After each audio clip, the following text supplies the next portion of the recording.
On dit du champ de neige blanc qu'il est le centre du monde, et qu'il abrite des monstres terrifiants qui habitent ces vastes étendues enneigées. Parmi ces monstres, il y a un serpent blanc géant qui dévore les glaciers, un ours gris énorme qui provoque des tremblements de terre et un rat maudit qui corrompt et pollue les mers. Mais malgré toutes ces horreurs, un empereur qui s'est autrefois échappé de cet endroit a mentionné que les monstres ne sont pas la chose la plus dangereuse là-bas. Au cœur du champ de neige blanc, un homme affronte un monstre scorpion féroce et l'engage dans une bataille acharnée, réussissant à l'éliminer avec des frappes rapides.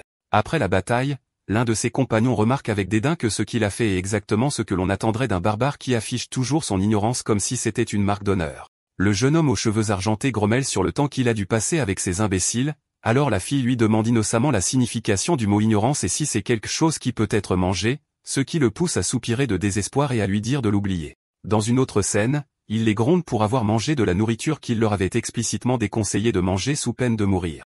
Il exprime son étonnement de voir comment ils ont tout dévoré en moins d'une semaine, ce à quoi la fille et le chauve répondent en considérant ce qu'ils ont fait comme un défi admirable, prenant ces mots comme une forme d'éloge. Soudain, un homme chauve nommé Greta tombe malade, puis s'effondre inconscient, et la jeune fille essaie frénétiquement de le réveiller en criant. Au milieu de ce chaos, le héros se dit que cette situation n'est pas ce qu'il avait souhaité. Ses souvenirs le ramènent au passé où il aspirait à aller dans un monde fantastique plein de merveilles et de magie. Pour réaliser son rêve, il a quitté son emploi et s'est lancé dans un voyage épique où il a escaladé la plus haute montagne de la Terre, atteint son noyau et voyagé jusqu'au point le plus au sud de la planète. Mais, bien sûr, rien ne s'est passé. Il a prié tous les soirs, réalisant que la réalité était loin de la fantaisie, souhaitant se réveiller au cœur d'un monde fantastique. Et un jour, ses prières ont été exaucées. La scène revient au passé où un homme frissonne à cause du froid glacial. Son compagnon lui a conseillé de s'envelopper dans plus de fourrure s'il ne veut pas mourir de froid. Il s'avère qu'ils font partie d'un groupe de mercenaires dirigé par un capitaine chargé de traverser le champ de neige blanc. L'un des hommes se plaint que cette mission est suicidaire, peu importe à quel point la récompense est tentante, décrivant l'idée de traverser cet endroit comme de la pure folie. Le capitaine leur ordonne de se taire, leur rappelant qu'ils ont tous accepté cette mission. L'homme répond qu'il ne savait pas que la situation serait aussi dure et froide. À l'intérieur d'une voiture chaude, un vieux serviteur demande à une jeune femme nommée Molina de la maison d'Akasha si elle va bien. Elle répond qu'elle va bien. Dehors, on entend les voix des gardes se plaindre du froid mortel, ce qui incite le serviteur à les traiter de sales bâtards insolents. Mais Molina les défend, disant à son serviteur de ne pas être aussi dur car ils étaient les seuls à avoir accepté de les garder pendant leur voyage à travers le champ de neige blanc. Ensuite, Molina suggère qu'il devrait faire entrer les gardes car il semble absolument glacial dehors. Le serviteur refuse sa demande, rappelant à Mélina qu'elle sait très bien ce qui habite ce champ de neige blanc. Mélina suppose qu'il veut dire les monstres.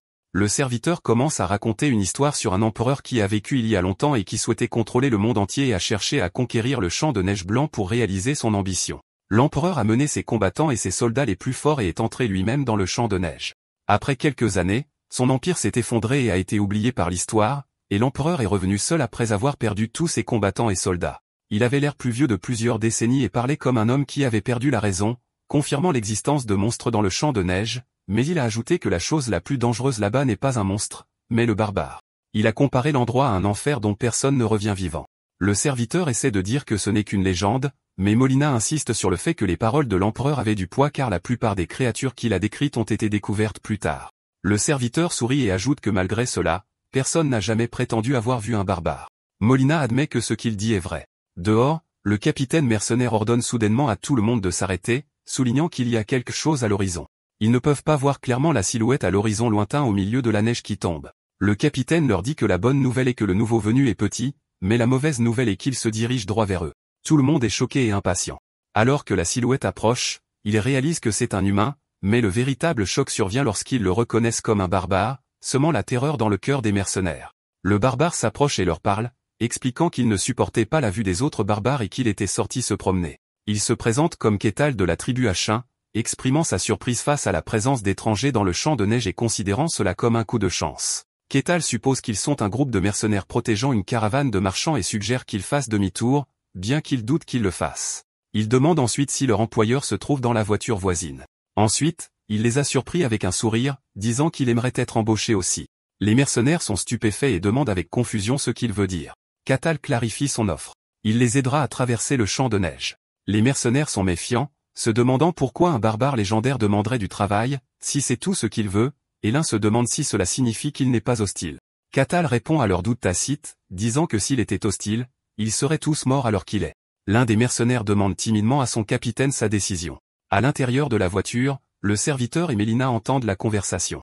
Le capitaine dit à Mélina que le barbare demande à être embauché comme mercenaire puis lui demande sa décision. Lorsque le serviteur demande au capitaine mercenaire son opinion sur l'issue d'un combat si jamais il devait avoir lieu, le capitaine le déconseille fortement. En entendant cela, Molina prend sa décision et dit au capitaine d'informer le barbare qu'ils acceptent son offre. Le capitaine affirme son respect pour sa décision et va informer le barbare de leur accord. Kital exprime son plaisir d'entendre cette excellente nouvelle.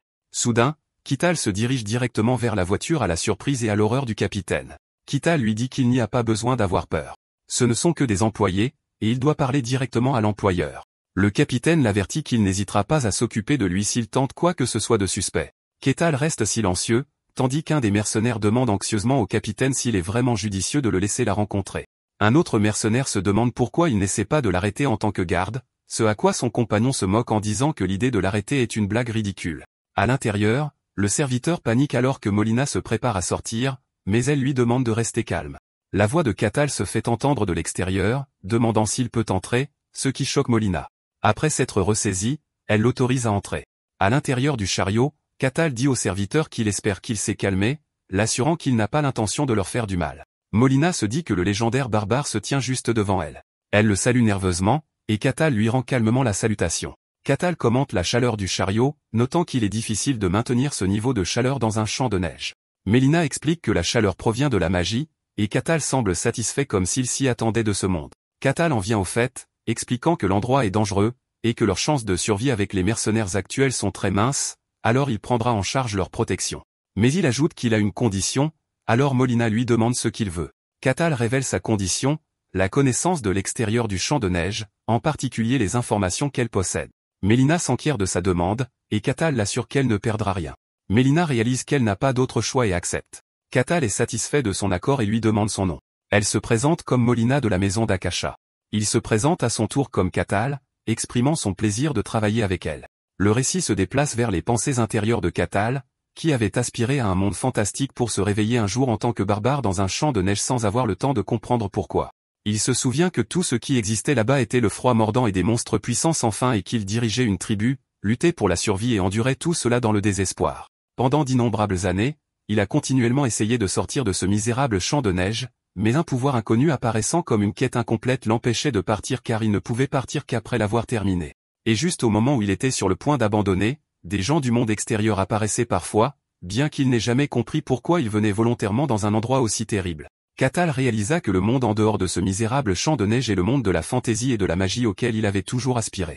À partir de ce moment, il a commencé à travailler avec diligence non seulement pour la survie, mais pour atteindre l'objectif de sortir. Il se souvient comment il a écrasé des monstres et terminé les quêtes qui lui étaient confiées les unes après les autres, poussé par la seule pensée qu'il sortirait un jour. Puisqu'il ne peut pas quitter cet endroit, les informations qu'il obtient des étrangers sont extrêmement précieuses pour lui. Mais la plupart des humains qu'il avait rencontrés jusqu'à présent paniquaient et essayaient de le combattre ou devenaient fous. Il réfléchit au temps qui s'est écoulé depuis qu'il a eu une conversation avec une personne civilisée, estimant que parler avec Molina est comme une guérison pour son esprit après avoir été entouré de barbares sans éducation. La scène revient au présent où Kital déduit qu'il transporte des armes. Molina lui demande avec surprise comment il a su cela. Il explique qu'il peut entendre le bruit des armes tranchantes provenant des chariots, ce qui est évident, puis lui demande s'il y a une guerre en cours à l'extérieur. Molina confirme que l'Empire et le Royaume sont actuellement en guerre, ce à quoi Kital commente que le monde extérieur n'est pas entièrement paisible non plus. Molina ajoute que le Grand Empire pousse fort avec un nombre immense, mais le Royaume ne cède pas facilement, et que des maîtres d'épée et des héros protègent les frontières. Ces termes piquent la curiosité de Kital, et il demande quel type de pouvoir ils utilisent. Molina demande s'il ne connaît pas la mystique, et il répond qu'il n'a jamais quitté cet endroit. Molina admet qu'elle ne connaît pas non plus les détails exacts, mais elle commence à expliquer. Elle précise qu'il existe un pouvoir appelé mysticisme dans le monde et que très peu de gens peuvent le ressentir ou l'utiliser. Ces individus reçoivent des rangs de pouvoir. Le troisième rang se réfère à ceux qui ne peuvent que sentir le pouvoir de la mystique. Le deuxième rang comprend ceux qui peuvent réellement utiliser ce pouvoir, et le premier rang sont ceux qui peuvent manifester le pouvoir sous la forme de mana ou aura, les chevaliers, les mages et les utilisateurs d'éléments appartenant généralement à ce rang. Elle explique qu'au-delà de cela, les rangs n'ont plus de sens parce que leurs détenteurs sont des êtres au-delà de la compréhension humaine. Elle décrit le rang transcende, les personnes qui peuvent contrôler et utiliser librement la mystique capable de fendre les cieux et la terre, et le maître d'épée appartient à ce rang. Enfin, il y a le héros qui est décrit comme un être mythique qui va au-delà du contrôle de la mystique pour influencer le monde lui-même. Mélina conclut son explication en notant que même un détenteur de 3e rang est considéré comme une personne puissante dans une petite région. Après avoir entendu tout cela, Catal déclare qu'il aimerait les rencontrer, laissant Mélina perplexe. Catal se dit qu'il ne se souvient plus depuis combien de temps il est piégé ici, et qu'il essayait désespérément de survivre. Tout ce qu'il sait, c'est qu'il est dans un champ de neige au milieu d'un monde fantastique, et qu'il ne peut pas y échapper. Il veut désespérément sortir de ce champ de neige. Il se corrige avec insistance en disant qu'il doit sortir. Mélina reprend la parole, demandant à Catal s'il est le barbare des légendes. Il répond qu'on pourrait le dire, et il déduit de son expression qu'elle est au courant de son existence. Elle confirme qu'il existe une légende à son sujet, ce qui surprend Catal. Catal rit en réalisant que le fou qu'il a rencontré auparavant devait être l'empereur de la légende. Il assure ensuite à Molina que sa légende est probablement vraie car une telle personne est venue ici il y a longtemps. Catal change de sujet, se demandant pourquoi il transporte une si grande quantité d'armes à travers ce champ de neige particulièrement dangereux. Lorsque Catal lui demande la raison de son voyage, Molina répond qu'ils ont besoin de beaucoup d'argent. Elle explique que sa famille, qui est dans le commerce depuis des générations, a accumulé d'énormes dettes à cause des machinations de rivaux envieux et que ce voyage est pour empêcher l'effondrement de leur famille. Catal déduit intelligemment que son plan pour rembourser les dettes est de vendre des armes au royaume, qui est en guerre avec l'Empire, surprenant Molina avec sa capacité à le savoir. Catal explique son raisonnement en disant qu'elle a précédemment mentionné que l'Empire attaquait en grand nombre, ce qui signifie qu'il ne manque pas d'armes, et que c'est donc le royaume qui en a besoin. Et lorsque l'offre est faible et la demande élevée, les prix augmentent. Il conclut que même s'il ne connaît pas la valeur des choses à l'extérieur, le profit doit valoir le risque de traverser le champ de neige. Il en déduit également que puisqu'ils empruntent cette route dangereuse, il ne doit pas y avoir d'autre moyen d'atteindre le royaume, ce qui suggère que les frontières de leur territoire touchent celles des empires. Molina confirme que sa déduction est correcte. Molina est stupéfaite par sa perspicacité, pensant que c'est impossible car elle avait entendu dire que le barbare légendaire était un sauvage ignorant, et elle s'interroge sur sa véritable identité. Soudain, la calèche tremble violemment et le serviteur s'écrie de surprise. Catal annonce calmement qu'ils ont des invités non invités. À l'extérieur, un énorme monstre difforme apparaît devant les mercenaires, et ils le reconnaissent comme une boue noire. Catal demande si c'est son nom, et Molina le confirme, ajoutant que c'est un monstre enregistré dans les archives. Elle ajoute que de nombreux aventuriers puissants ont défié le champ de neige au fil des ans, et bien que peu soient revenus vivants, ils ont laissé des traces des créatures qu'ils ont rencontrées, et la boue noire apparaît dans la plupart de ces archives. Elle demande ensuite à Catal s'il le connaît aussi. Catal répond nonchalamment que, bien sûr, il le connaît. Ce sont des choses caoutchouteuses qui sont bonnes pour une collation, les décrivant comme un repas décent. Mélina est horrifiée et lui demande avec incrédulité s'il les mange. Il lui demande si elle veut en essayer un et suggère qu'ils en chassent, mais elle refuse paniquée.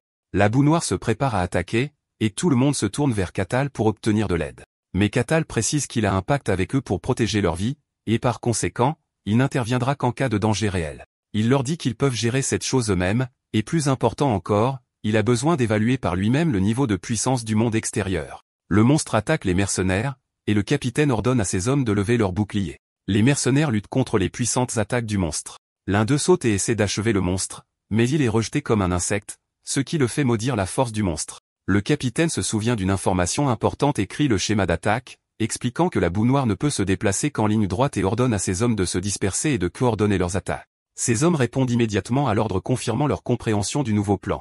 Les mercenaires exécutent le plan du capitaine avec précision, esquivant les attaques de la boue noire et portant leurs coups simultanément. Le monstre hurle de douleur sous le poids de leurs attaques coordonnées.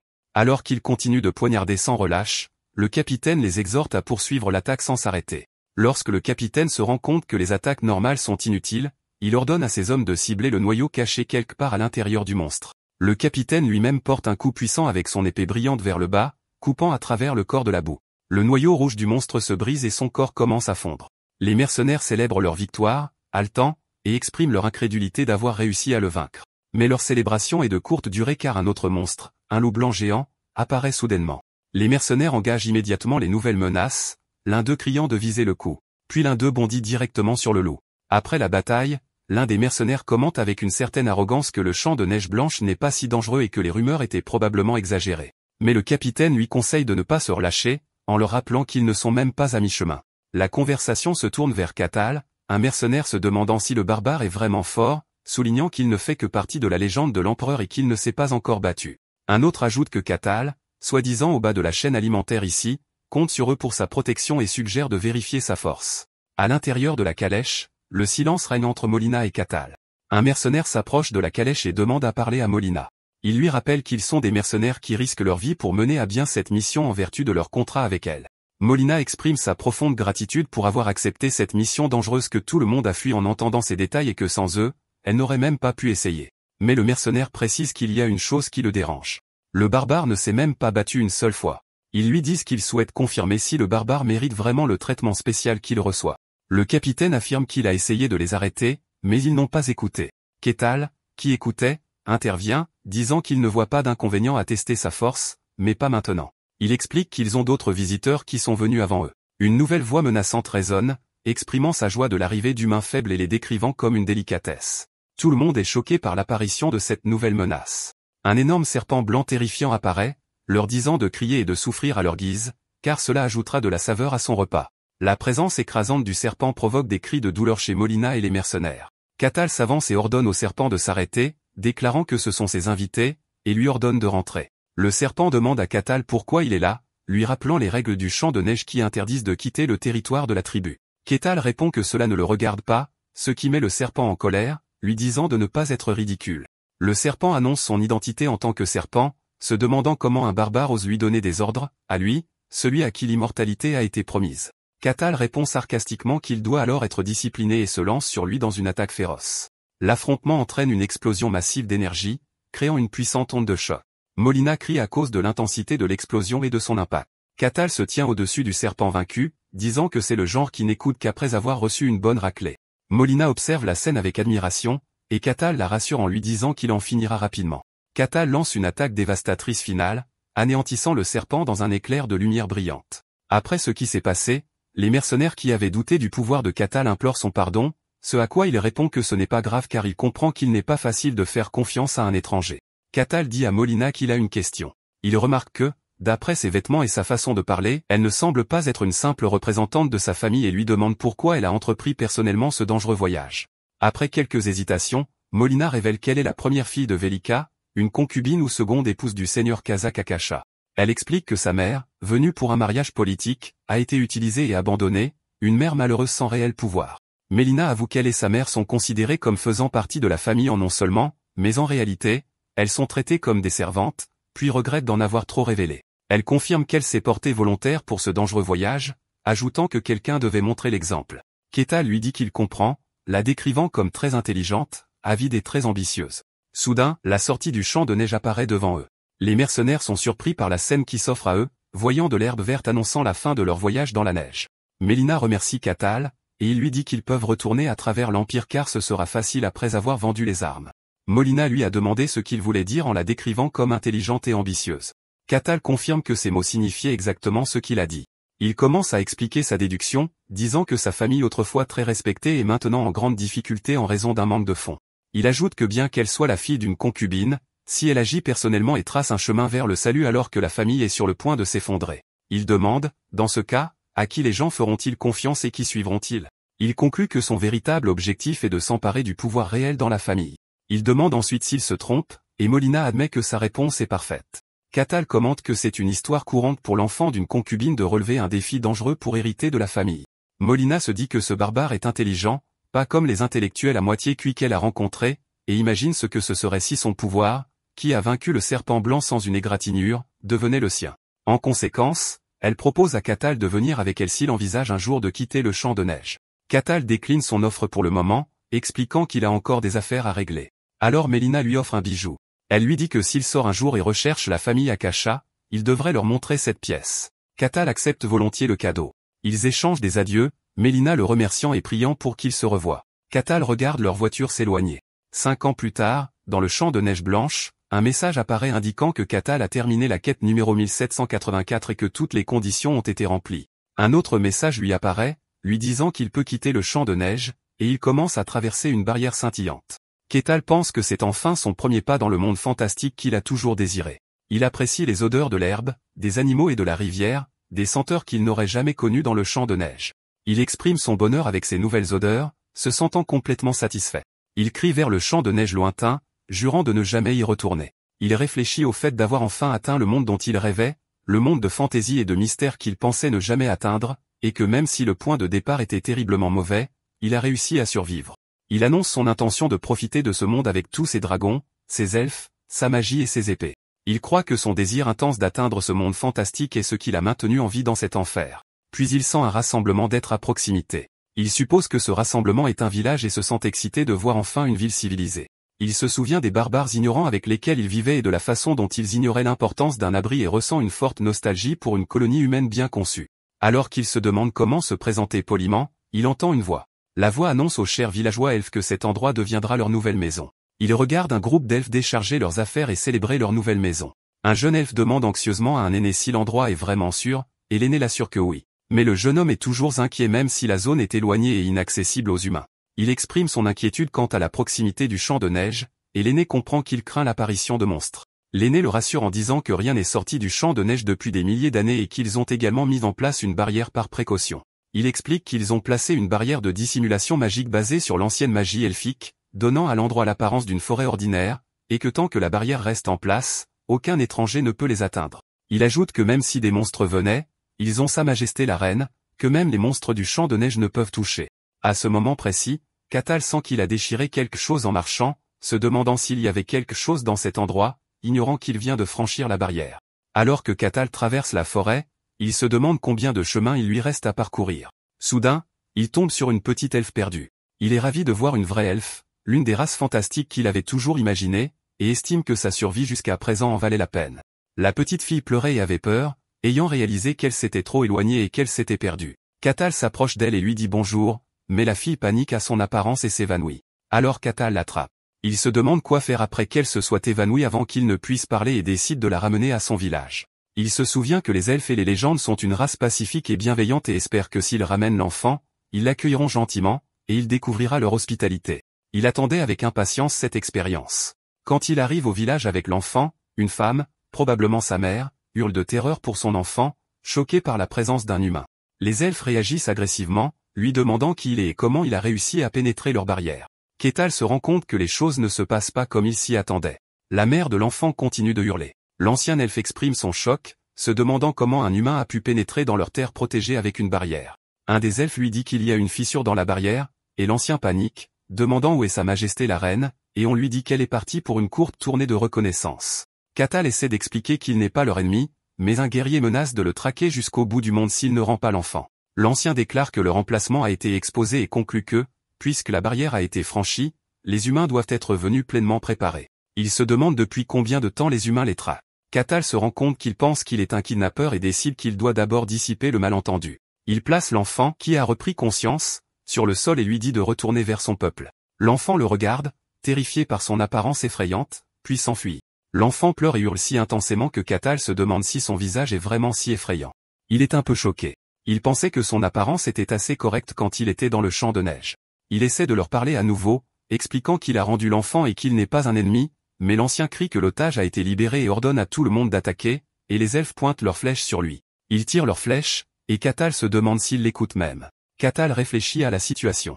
Dans les légendes, les elfes sont une race gentille, aimant la nature et pacifique, mais les vrais elfes qu'il a rencontrés sont violents et sauvages. Il en conclut que les elfes, en fin de compte, sont une race qui vit dans la nature, ce qui signifie que leur mode de vie pourrait être plus brutal qu'il ne l'avait imaginé. Il en conclut que la nature est un monde de survie du plus apte, loin d'être paisible. Et en ce sens, la brutalité des elfes peut être comprise. Alors que les flèches pleuvent sur lui et rebondissent sur son corps sans danger, il accepte calmement que c'est la réalité. Les elfes sont choqués, et l'ancien se demande quel genre d'outil magique Cathal utilise, ordonnant aux archers de continuer l'attaque, en supposant qu'il a ses limites. Cathal décide de les calmer et libère une vague massive d'énergie violette. L'explosion crée une onde de choc puissante, envoyant les elfes voler dans les airs. L'ancien reste hébété, se demandant ce qui vient de se passer. Cathal, debout dans le cratère créé par l'explosion, répète qu'il n'est pas leur ennemi. Il pense en lui-même qu'il a peut-être mal jugé sa force. À ce moment, Cathal est attaqué par une autre flèche entourée d'une aura ardente semblable à un phénix, et l'attaque provoque une puissante explosion ardente. C'est la reine elfe, Markia Ashiankarusia, qui a lancé l'attaque et demande ce qu'il se passe. L'aîné l'informe qu'un humain les a attaqués. La reine en conclut que ce qu'elle craignait est arrivé et que cet endroit n'est plus sûr. Cathal essaie de lui parler, espérant qu'elle écoutera son histoire. L'aîné est stupéfait que Cathal soit toujours debout après avoir encaissé un coup direct de Sa Majesté. La reine demande à Cathal s'il est un autre ennemi puissant venu leur faire du mal. Elle déclare que les humains sont des créatures méprisables et se présente comme la reine de la tribu des feuilles. Elle pointe une flèche brillante sur lui, jurant qu'il paiera cher d'oser les convoiter. Cathal est frustré, se demandant pourquoi ils ne peuvent même pas parler alors qu'ils parlent la même langue, et si elle l'ignore intentionnellement ou si les relations entre les humains et les elfes sont vraiment si mauvaises. Il décide que l'usage de la force est inévitable, se souvenant de la leçon qu'il a apprise dans le champ de neige. S'il n'écoute pas, frappez-les jusqu'à ce qu'il le fasse. La reine libère sa flèche magique. La flèche se transforme en une énorme tête de dragon spectral et se dirige vers Kétal. Kétal se prépare à une contre-attaque, accumulant de l'énergie dans son poing. Il frappe le dragon spectral avec son poing, créant une explosion massive. La reine est choquée par le résultat. Kato regarde son poing et commente avec regret, suggérant qu'il a peut-être abusé de son pouvoir, et la reine est projetée en arrière. La reine tombe au sol, vaincue. Kato pense qu'il aurait peut-être dû mieux contrôler son pouvoir. La reine réalise, à partir de ce bref affrontement, que son adversaire est fort, au moins à un niveau transcendant, et se demande pourquoi quelqu'un d'aussi puissant est ici. La reine elfe reconnaît le pouvoir de Kétal et ordonne à son peuple de quitter immédiatement la zone pour leur sécurité. Les elfes se retirent sur son ordre. La reine dit à Kétal qu'elle reconnaît sa force, mais lui assure qu'il n'atteindra jamais son but. Kétal pense que la situation a tourné au désastre complet alors que tout ce qu'il voulait était de leur parler. La reine commence à réciter un puissant sort, invoquant un être cornu qui porte la flamme la plus pure. Elle invoque un grand esprit sous la forme d'un taureau enflammé nommé Vigo. L'excitation remplit Kétal, qui pense que les créatures dans le champ de neige étaient terrifiantes et étranges, mais ceci est une véritable invocation. Il se souvient que bien que certaines créatures dans le champ de neige avaient une apparence fantastique, la plupart étaient hideuses. Mais cette créature devant lui, un taureau avec des cornes enflammées, est complètement différente. Il pense avec excitation que c'est un véritable esprit, et c'est de la vraie fantaisie. La reine ordonne à Vigo d'éliminer l'ennemi, mais l'esprit du feu de haut niveau murmure que les contrats d'invocation ne sont qu'une nuisance et un tracas. La reine lui ordonne de se taire. Elle se dit que les esprits puissants sont généralement vieux et arrogants et qu'elle n'aurait pas réussi à conclure ce contrat sans l'aide d'une autre tribu, et elle ne s'attendait pas à devoir l'invoquer de cette manière. Elle ordonne de nouveau à Vigo de remplir son contrat. Vigo demande si le contrat exige de tuer l'humain devant lui, mais il hésite soudainement lorsqu'il remarque quelque chose d'étrange chez Kétal. Il regarde l'aura intimidante de Kétal et se demande s'il est vraiment humain. Pendant ce temps, Kétal est encore étourdi par la splendeur de la scène fantastique avant de réaliser avec déception que l'humain a tué lui-même. Vigo se moque de l'audace d'un humain qui convoite une race de la nature et décide qu'il va le réduire en cendres. Vigo charge vers Kétal. Kétal se prépare à bloquer l'attaque. Soudain, la reine grimace à cause de l'impact d'une onde de choc. Quand elle ouvre les yeux, elle est choquée de voir que Kétal a facilement bloqué l'attaque de Vigo et a saisi sa corne. Kétal sourit et pense qu'il se sent plus à l'aise en voyant une forme monstrueuse car il n'hésite pas à la battre à mort. La reine regarde la scène avec horreur. Kétal déclenche une attaque dévastatrice qui provoque une explosion massive, détruisant la forêt, les roches environnantes, et son écho atteint l'atmosphère. La reine hurle à cause de la force de l'explosion. La forêt verte se transforme en un immense cratère, et la reine regarde avec incrédulité ce qui s'est passé. Kétal marche vers la reine vaincue au milieu du cratère et s'approche d'elle. La reine elfe vaincue le supplie d'épargner au moins son peuple.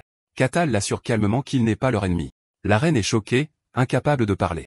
Après de longues discussions, les elfes finissent par accepter qu'ils n'étaient pas vraiment leur ennemi. La reine présente des excuses formelles à Kétal, admettant qu'ils ont été trop prompts à le juger. Elle ressent un profond regret, réalisant à quel point ils ont été impolis lorsqu'ils ont confondu la personne qui a ramené l'enfant perdu avec un ennemi. Kétal lui dit qu'il comprend leur position, surtout qu'ils ont été chassés de leur maison par des humains, mais il admet qu'il était attristé que personne ne l'ait écouté.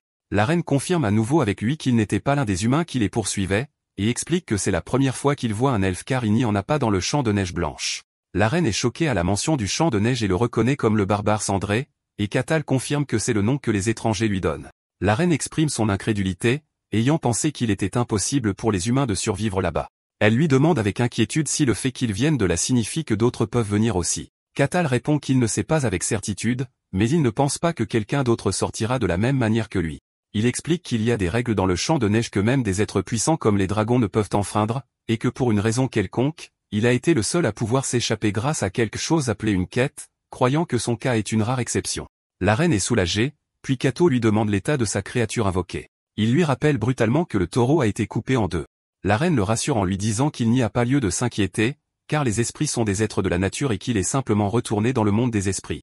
Et se sentant désolée de sa grossièreté, elle lui demande s'il désire quelque chose, promettant d'exaucer son vœu. Kétal réfléchit au concept d'esprit et demande si des êtres non-elfes peuvent conclure un contrat avec un esprit. Au début, la reine pense que c'est impossible, mais elle reconsidère, déclarant qu'il y a des humains proches de la nature qui peuvent faire des pactes avec les esprits. Après avoir réfléchi, elle lui dit que s'il souhaite contracter un esprit, il devrait aller à Elfo Sagrado. Elle explique que cet endroit est la terre sacrée de tous les elfes où réside leur dieu et qu'il pourrait être en mesure de réaliser son souhait là-bas. Kétal demande si un humain comme lui peut y aller.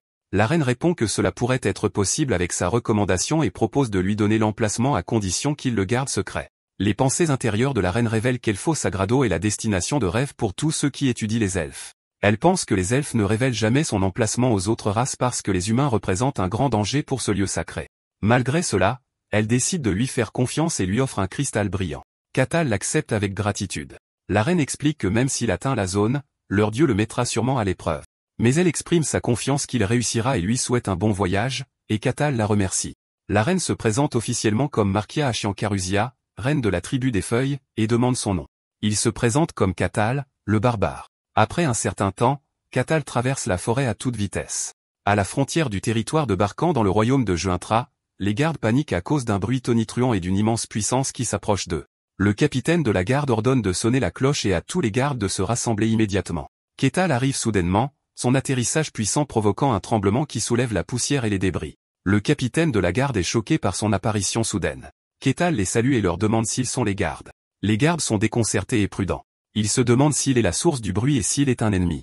L'un des gardes remarque les cheveux gris de Cathal et la cicatrice sur sa poitrine et réalise avec un choc qu'il pourrait être le légendaire barbare cendré. Alors que Cathal s'approche d'eux, les gardes lèvent leurs armes et l'avertissent de ne pas s'approcher davantage, sinon ils attaqueront. Cathal leur dit calmement qu'il n'est pas leur ennemi et espère qu'ils se calmeront. L'un des gardes lui demande nerveusement ce qu'il veut. Cathal pointe son doigt dans une certaine direction, et le garde lui demande ce qu'il veut dire en pointant la porte de la ville. Cathal exprime son désir de visiter leur territoire, et les gardes sont choqués par ce qu'il dit.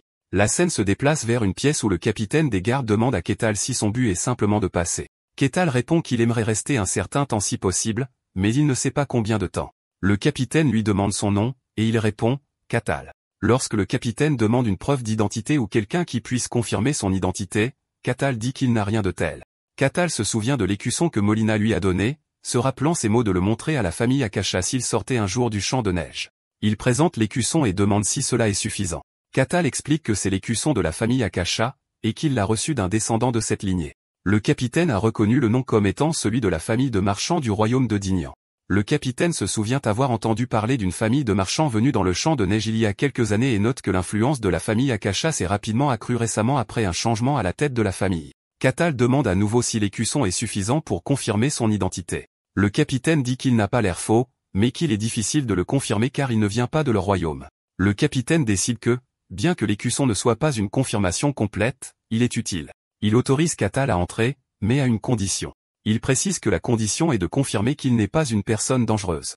Le capitaine explique qu'il y a 3 autres personnes dont l'identité n'est pas confirmée qui essaient également d'entrer sur le territoire. La condition est que Cathal doit former une équipe avec eux, et ils doivent nettoyer un donjon voisin pour prouver qu'ils ne représentent aucune menace. Cathal trouve cette condition plus facile qu'il ne s'y attendait. Cathal accepte la condition du capitaine, mais le capitaine en ajoute une autre. La deuxième condition est qu'après avoir nettoyé le donjon, Cathal doit leur communiquer toutes les informations relatives à l'opération. Cathal comprend le plan astucieux du capitaine, qui consiste à faire surveiller les personnes dont l'identité est inconnue, et grâce à leur rapport, il pourra démasquer les personnes suspectes parmi elles. Le capitaine change de sujet, embarrassé, et demande à Cathal s'il est vraiment un barbare. Cathal confirme qu'il est bien un barbare. Le capitaine exprime sa surprise, admettant qu'il n'a jamais vu un barbare comme lui auparavant et qu'il pensait que c'était juste une race ignorante, puis met fin à la conversation et lui dit de partir. La scène se déplace vers une salle d'attente où un homme nommé Alessandro Tyrannus, un soi-disant chevalier sacré, se plaint de devoir entrer dans un donjon avec une crapule qui profite des gens.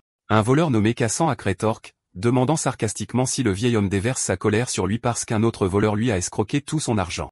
Alessandro se met en colère et demande comment un voleur ose insulter un chevalier sacré. Cassan se moque de lui, se demandant si les vrais chevaliers sacrés portent des armures usées, et dit que s'il était un vrai chevalier, il ne serait pas ici en premier lieu. Il en conclut qu'Alessandro n'est qu'un guerrier errant et qu'ils sont tous les deux du même genre d'insectes. Alessandro entre dans une colère noire et menace de se battre. Cassan se moque de lui demandant s'il pense que son armure miteuse le protégera. Le troisième membre de l'équipe, une prêtresse, intervient et leur demande d'arrêter. La prêtresse, Eide Colusia, exprime son inquiétude quant au fait de devoir nettoyer un donjon avec ses gens. Le capitaine de la garde entre et leur dit que le minimum pour entrer dans le donjon est de 4 personnes et que quelqu'un d'autre va les rejoindre. La prêtresse espère que la dernière personne sera normale, et le capitaine lui dit qu'elle peut en juger par elle-même car il vient d'arriver. Cathal entre dans la pièce, et les membres de l'équipe existants sont choqués par sa présence. Cathal leur demande gaiement s'ils sont les membres de son équipe. Les membres de l'équipe réagissent avec choc. Alessandro note sa taille massive. La prêtresse se demande s'il est humain, et Cassant ressent l'immense pression qui émane de lui. Catal dit bonjour. Le capitaine de la garde leur dit qu'ils peuvent se présenter pendant qu'ils s'absentent un instant. Catal commence par se présenter, en disant qu'il est Catal, un barbare. Il demande ensuite son nom au voleur, qui se présente timidement comme Cassant A. Il passe au saint chevalier qui se présente comme Alessandro Tyrannus, et Catal lui demande s'il utilise le pouvoir sacré. Alessandro explique nerveusement qu'il est un chevalier sacré quelque peu spécial et qu'il ne peut pas l'utiliser. La prêtresse se présente comme une prêtresse de Colucia, le dieu du mensonge et de la tromperie. Catal lui demande pourquoi son identité n'est pas confirmée puisqu'elle est une prêtresse. Elle explique que le dieu qu'elle sert n'est pas très bien considéré. Une fois les présentations terminées, le capitaine de la garde annonce que s'ils sont prêts, ils devraient partir. Le silence et la tension emplissent l'air alors que l'équipe se met en route. Le garde accompagnateur annonce leur arrivée. Le garde désigne l'entrée du donjon. Il explique qu'il s'agit d'un donjon de 3 étages et que les monstres qui apparaissent à l'intérieur sont des morts vivants. L'objectif est de le nettoyer et de trouver un blason à l'intérieur. Catal demande à Cassant d'expliquer le plan avant de commencer. Il commence à expliquer, et lorsqu'il s'adresse à Cassant en l'appelant monsieur, Cassant lui dit gaiement de laisser tomber les formalités parce qu'ils sont camarades. Cassant assigne les rôles, en disant que Cassant et le guerrier, Alessandro, formeront la ligne de front pendant qu'il vérifiera les pièges. Il ajoute que la prêtresse soutiendra la bataille depuis l'arrière avec ses pouvoirs divins. Catal accepte le plan, ce qui le déconcerte. Catal annonce ensuite avec enthousiasme qu'ils vont partir. L'équipe entre dans le donjon sombre avec Catal en tête.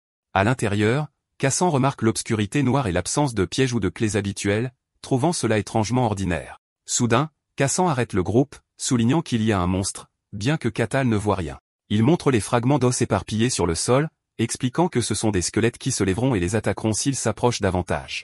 Cassant réalisa que le capitaine de la garde était au courant et que ce donjon n'était pas seulement un test, mais un moyen de se débarrasser des étrangers gênants. Catal pense aux mots squelettes. Alessandro explique que les squelettes sont des monstres puissants qui continuent de bouger même s'ils sont blessés ou si leurs membres sont coupés. Il ajoute que leur défense est élevée parce qu'ils sont faits d'os, ce qui rend la difficulté du donjon plus élevée que prévu. Cassant reprend la tête, disant à la prêtresse de préparer son pouvoir divin, à Alessandro de préparer son bouclier et à Catal de se préparer également. Il explique que son rôle est d'exploiter les opportunités pendant le combat et leur conseille de cibler le point faible du squelette, le cou, et de le frapper plusieurs fois en raison de sa ténacité. Catal pense que Cassant est un bon chef. Dès qu'ils avancent, un squelette se lève du sol. Les membres de l'équipe se préparent au combat, mais Catal lève simplement la main. D'un seul coup facile, il brise le crâne du squelette. Il souffle ensuite la poussière magique de sa main. Le reste de l'équipe est complètement abasourdi.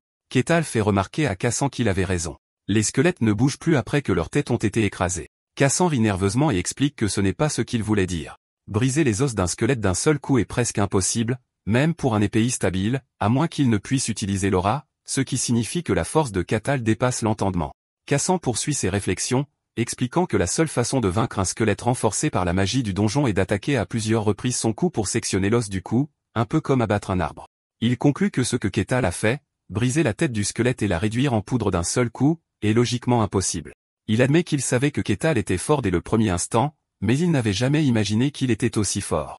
Les membres de l'équipe regardent Catal avec étonnement, et Alessandro se demande s'il est vraiment humain. Catal dit simplement qu'il devrait continuer à avancer. Le reste de l'équipe répond immédiatement, acceptant nerveusement, et Catal trouve leur hâte soudaine amusante. Alors qu'ils continuent leur chemin, Catal joue avec le crâne d'un squelette. Soudain, un grand groupe de squelettes les confronte, et tout le monde se prépare à une bataille difficile.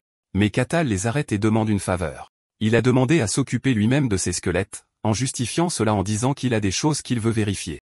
Les membres de l'équipe sont immédiatement d'accord, impressionnés par sa puissance. Catal les remercie. Alessandro se demande ce qu'il a l'intention de faire. Catal s'approche des squelettes, trouvant leur structure intéressante. L'un des squelettes commence à l'attaquer, et il semble analyser ses mouvements et sa structure. Il s'adresse ensuite à l'un d'eux comme s'il s'agissait d'un partenaire d'entraînement, lui demandant ce qu'il va faire maintenant. Le squelette l'attaque avec son épée. Catal esquive facilement le coup.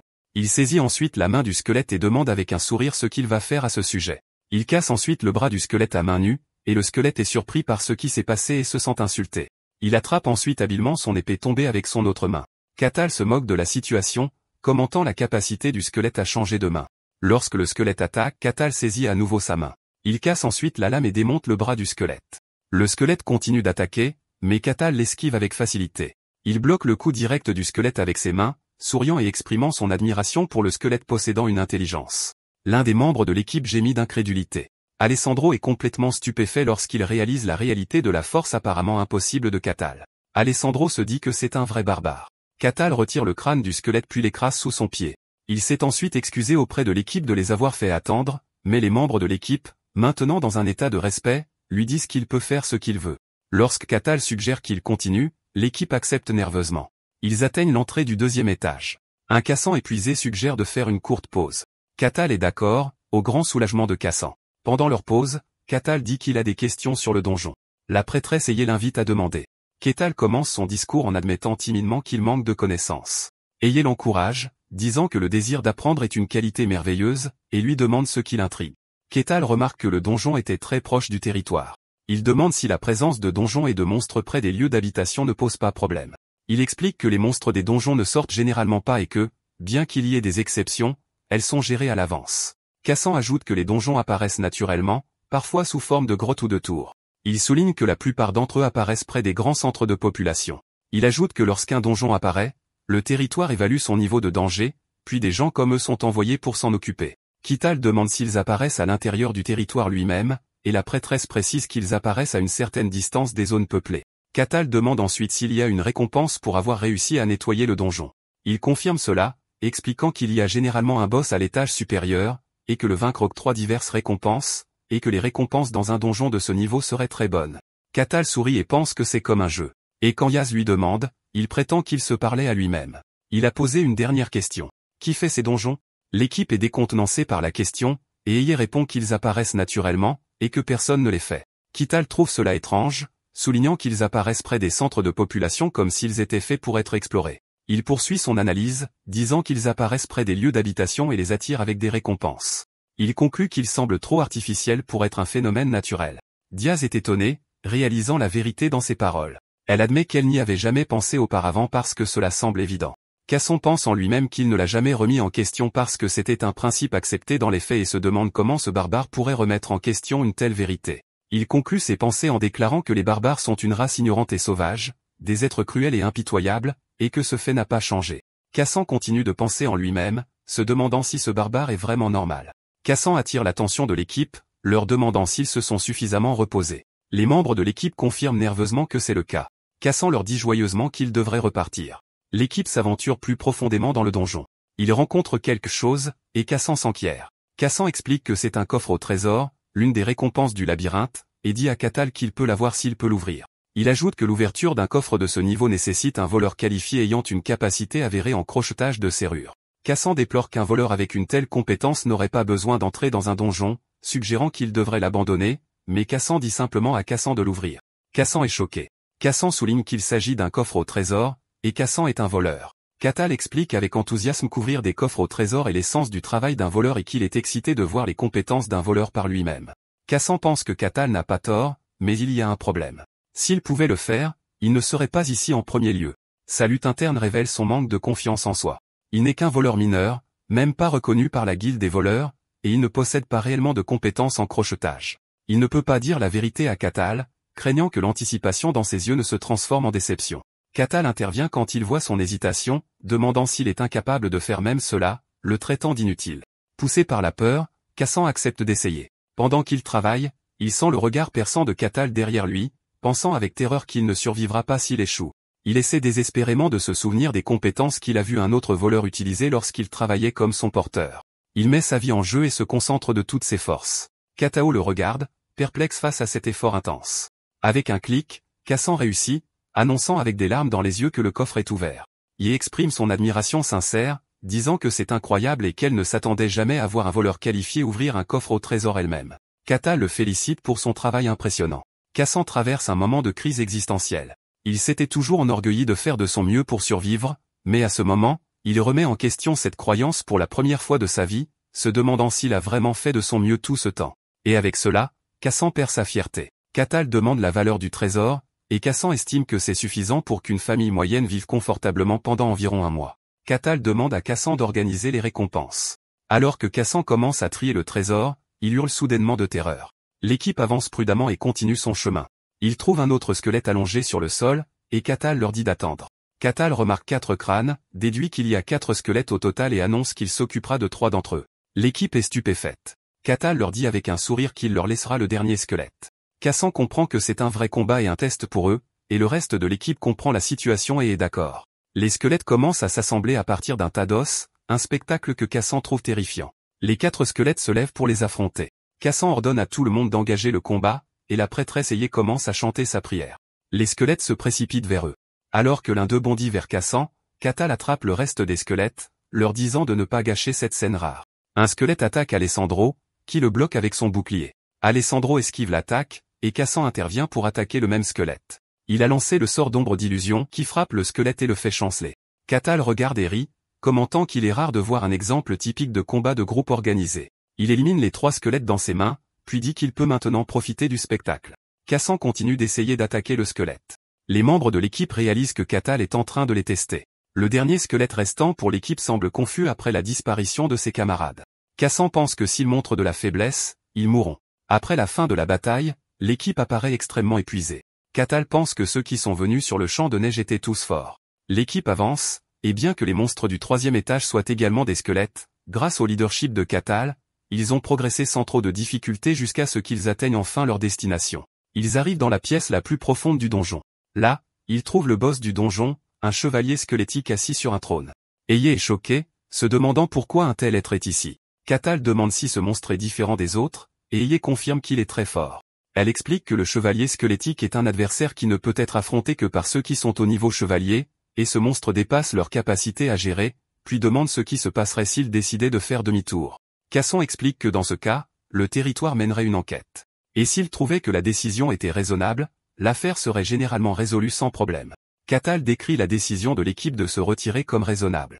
Le chevalier squelettique assis sur son trône rayonne une énergie inquiétante. Catal s'en approche, admirant que c'est un squelette qui peut maintenir sa propre forme. Le chevalier squelettique se lève de son trône et dégaine son épée. Il met en garde contre son danger. Elle essaie de bloquer le coup qu'il a déclenché avec un bouclier, mais il se brise. Alors Alessandro intervient pour bloquer le coup avec son bouclier. L'onde de choc repousse les membres de l'équipe, mais Catal reste debout, indemne. Alessandro exprime son incrédulité face à la puissance de cette seule attaque. Le chevalier squelettique se précipite vers Catal. Catal observe calmement son approche. D'un seul coup, il l'anéantit complètement, et le chevalier squelettique se brise entièrement.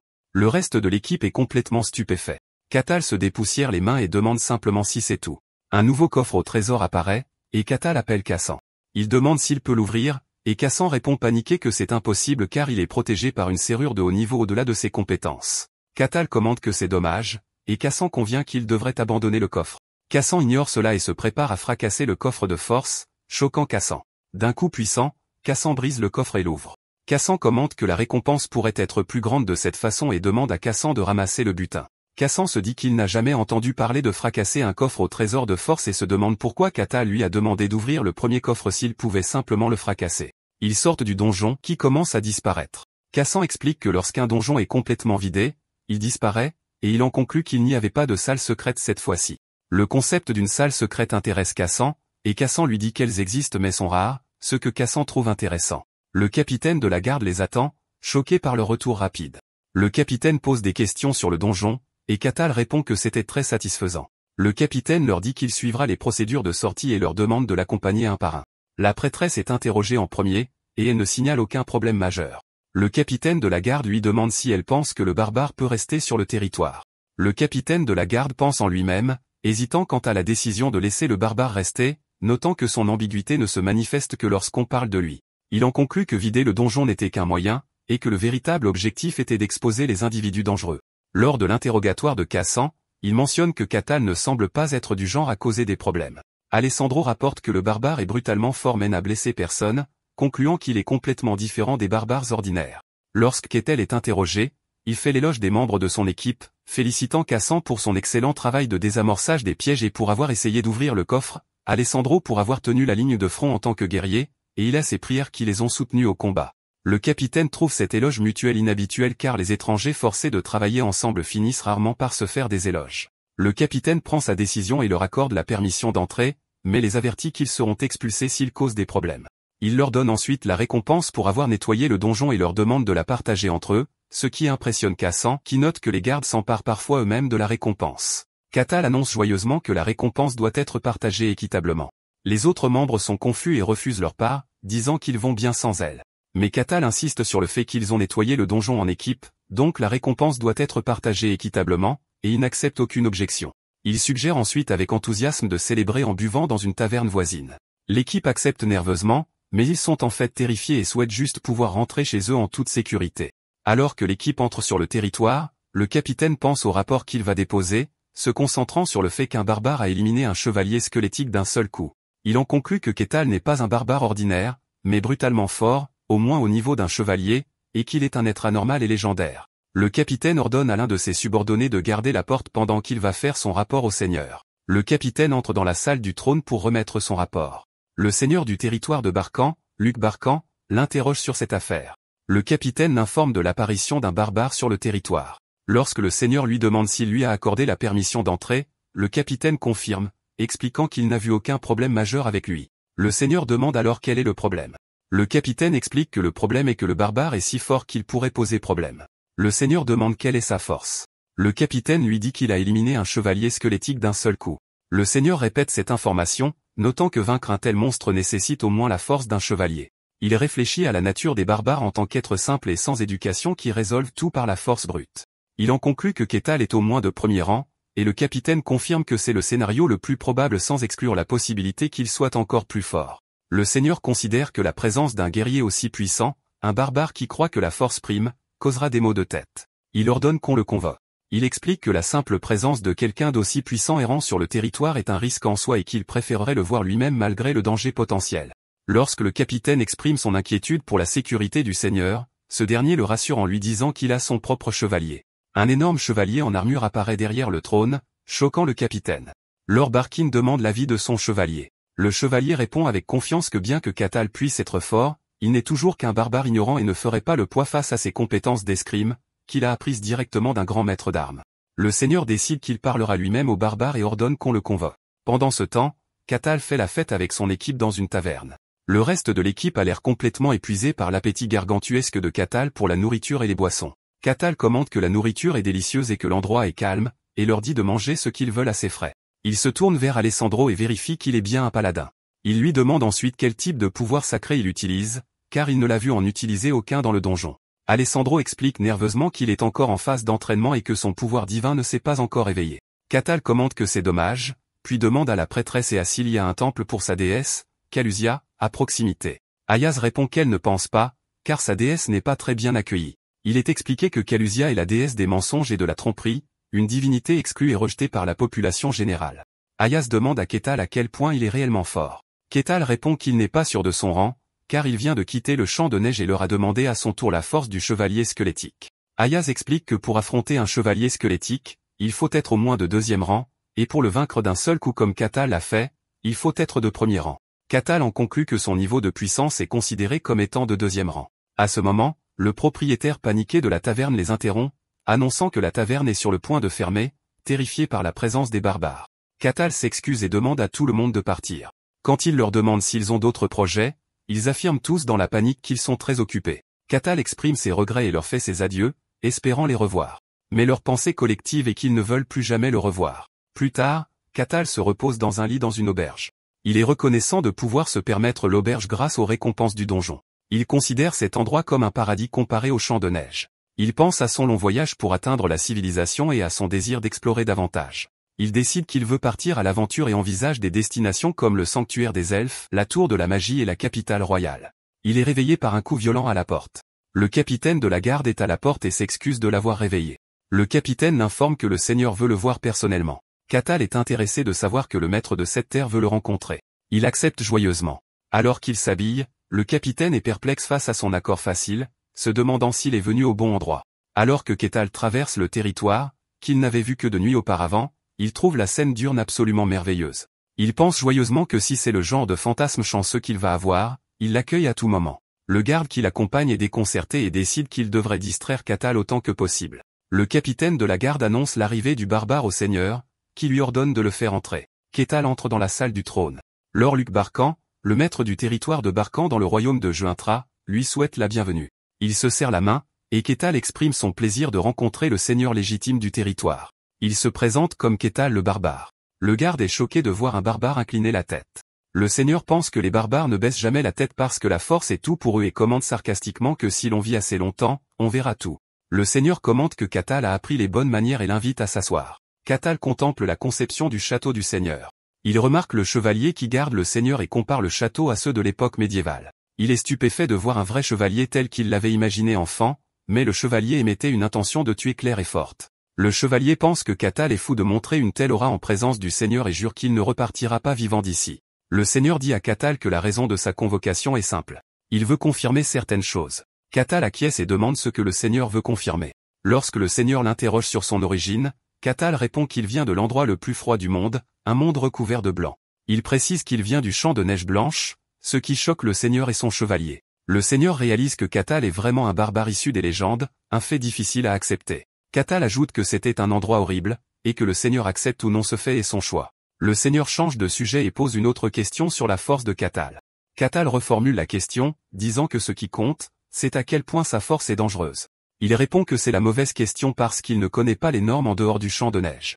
Le Seigneur propose un moyen de découvrir sa force, un duel avec l'un de ses chevaliers avec la promesse d'une belle récompense. Catal répète le mot duel, et le Seigneur confirme qu'il ne s'agira pas d'une bataille à mort.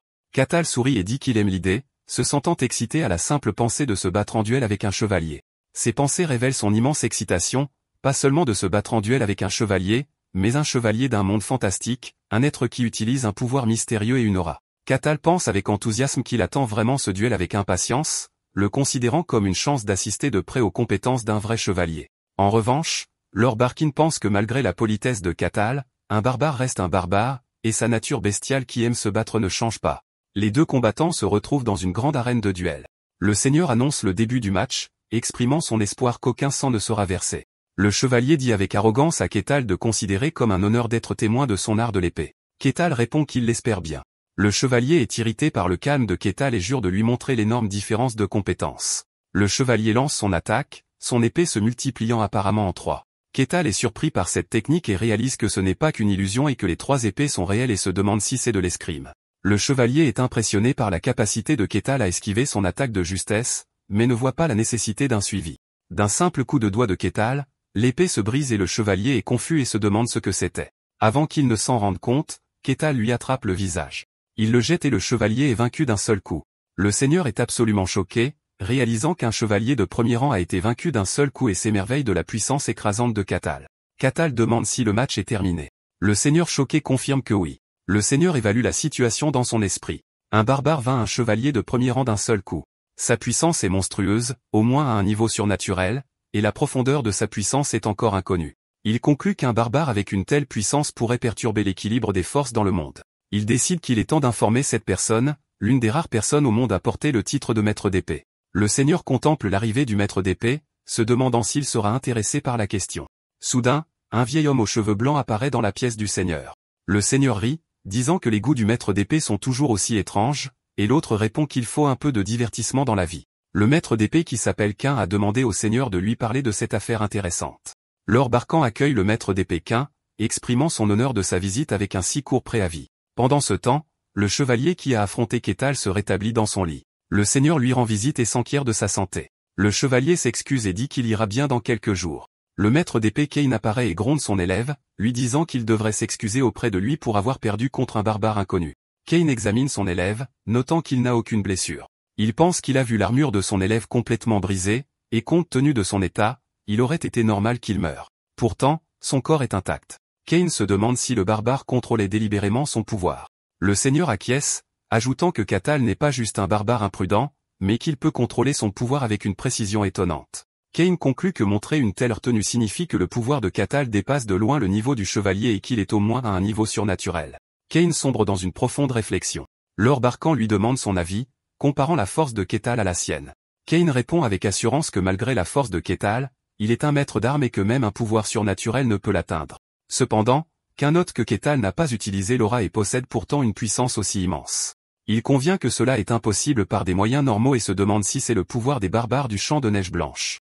Le Seigneur dit qu'il n'y croyait pas au début, mais il semble que ce soit vrai. Cain réfléchit à l'idée d'un humain légendaire venant du champ de neige blanche.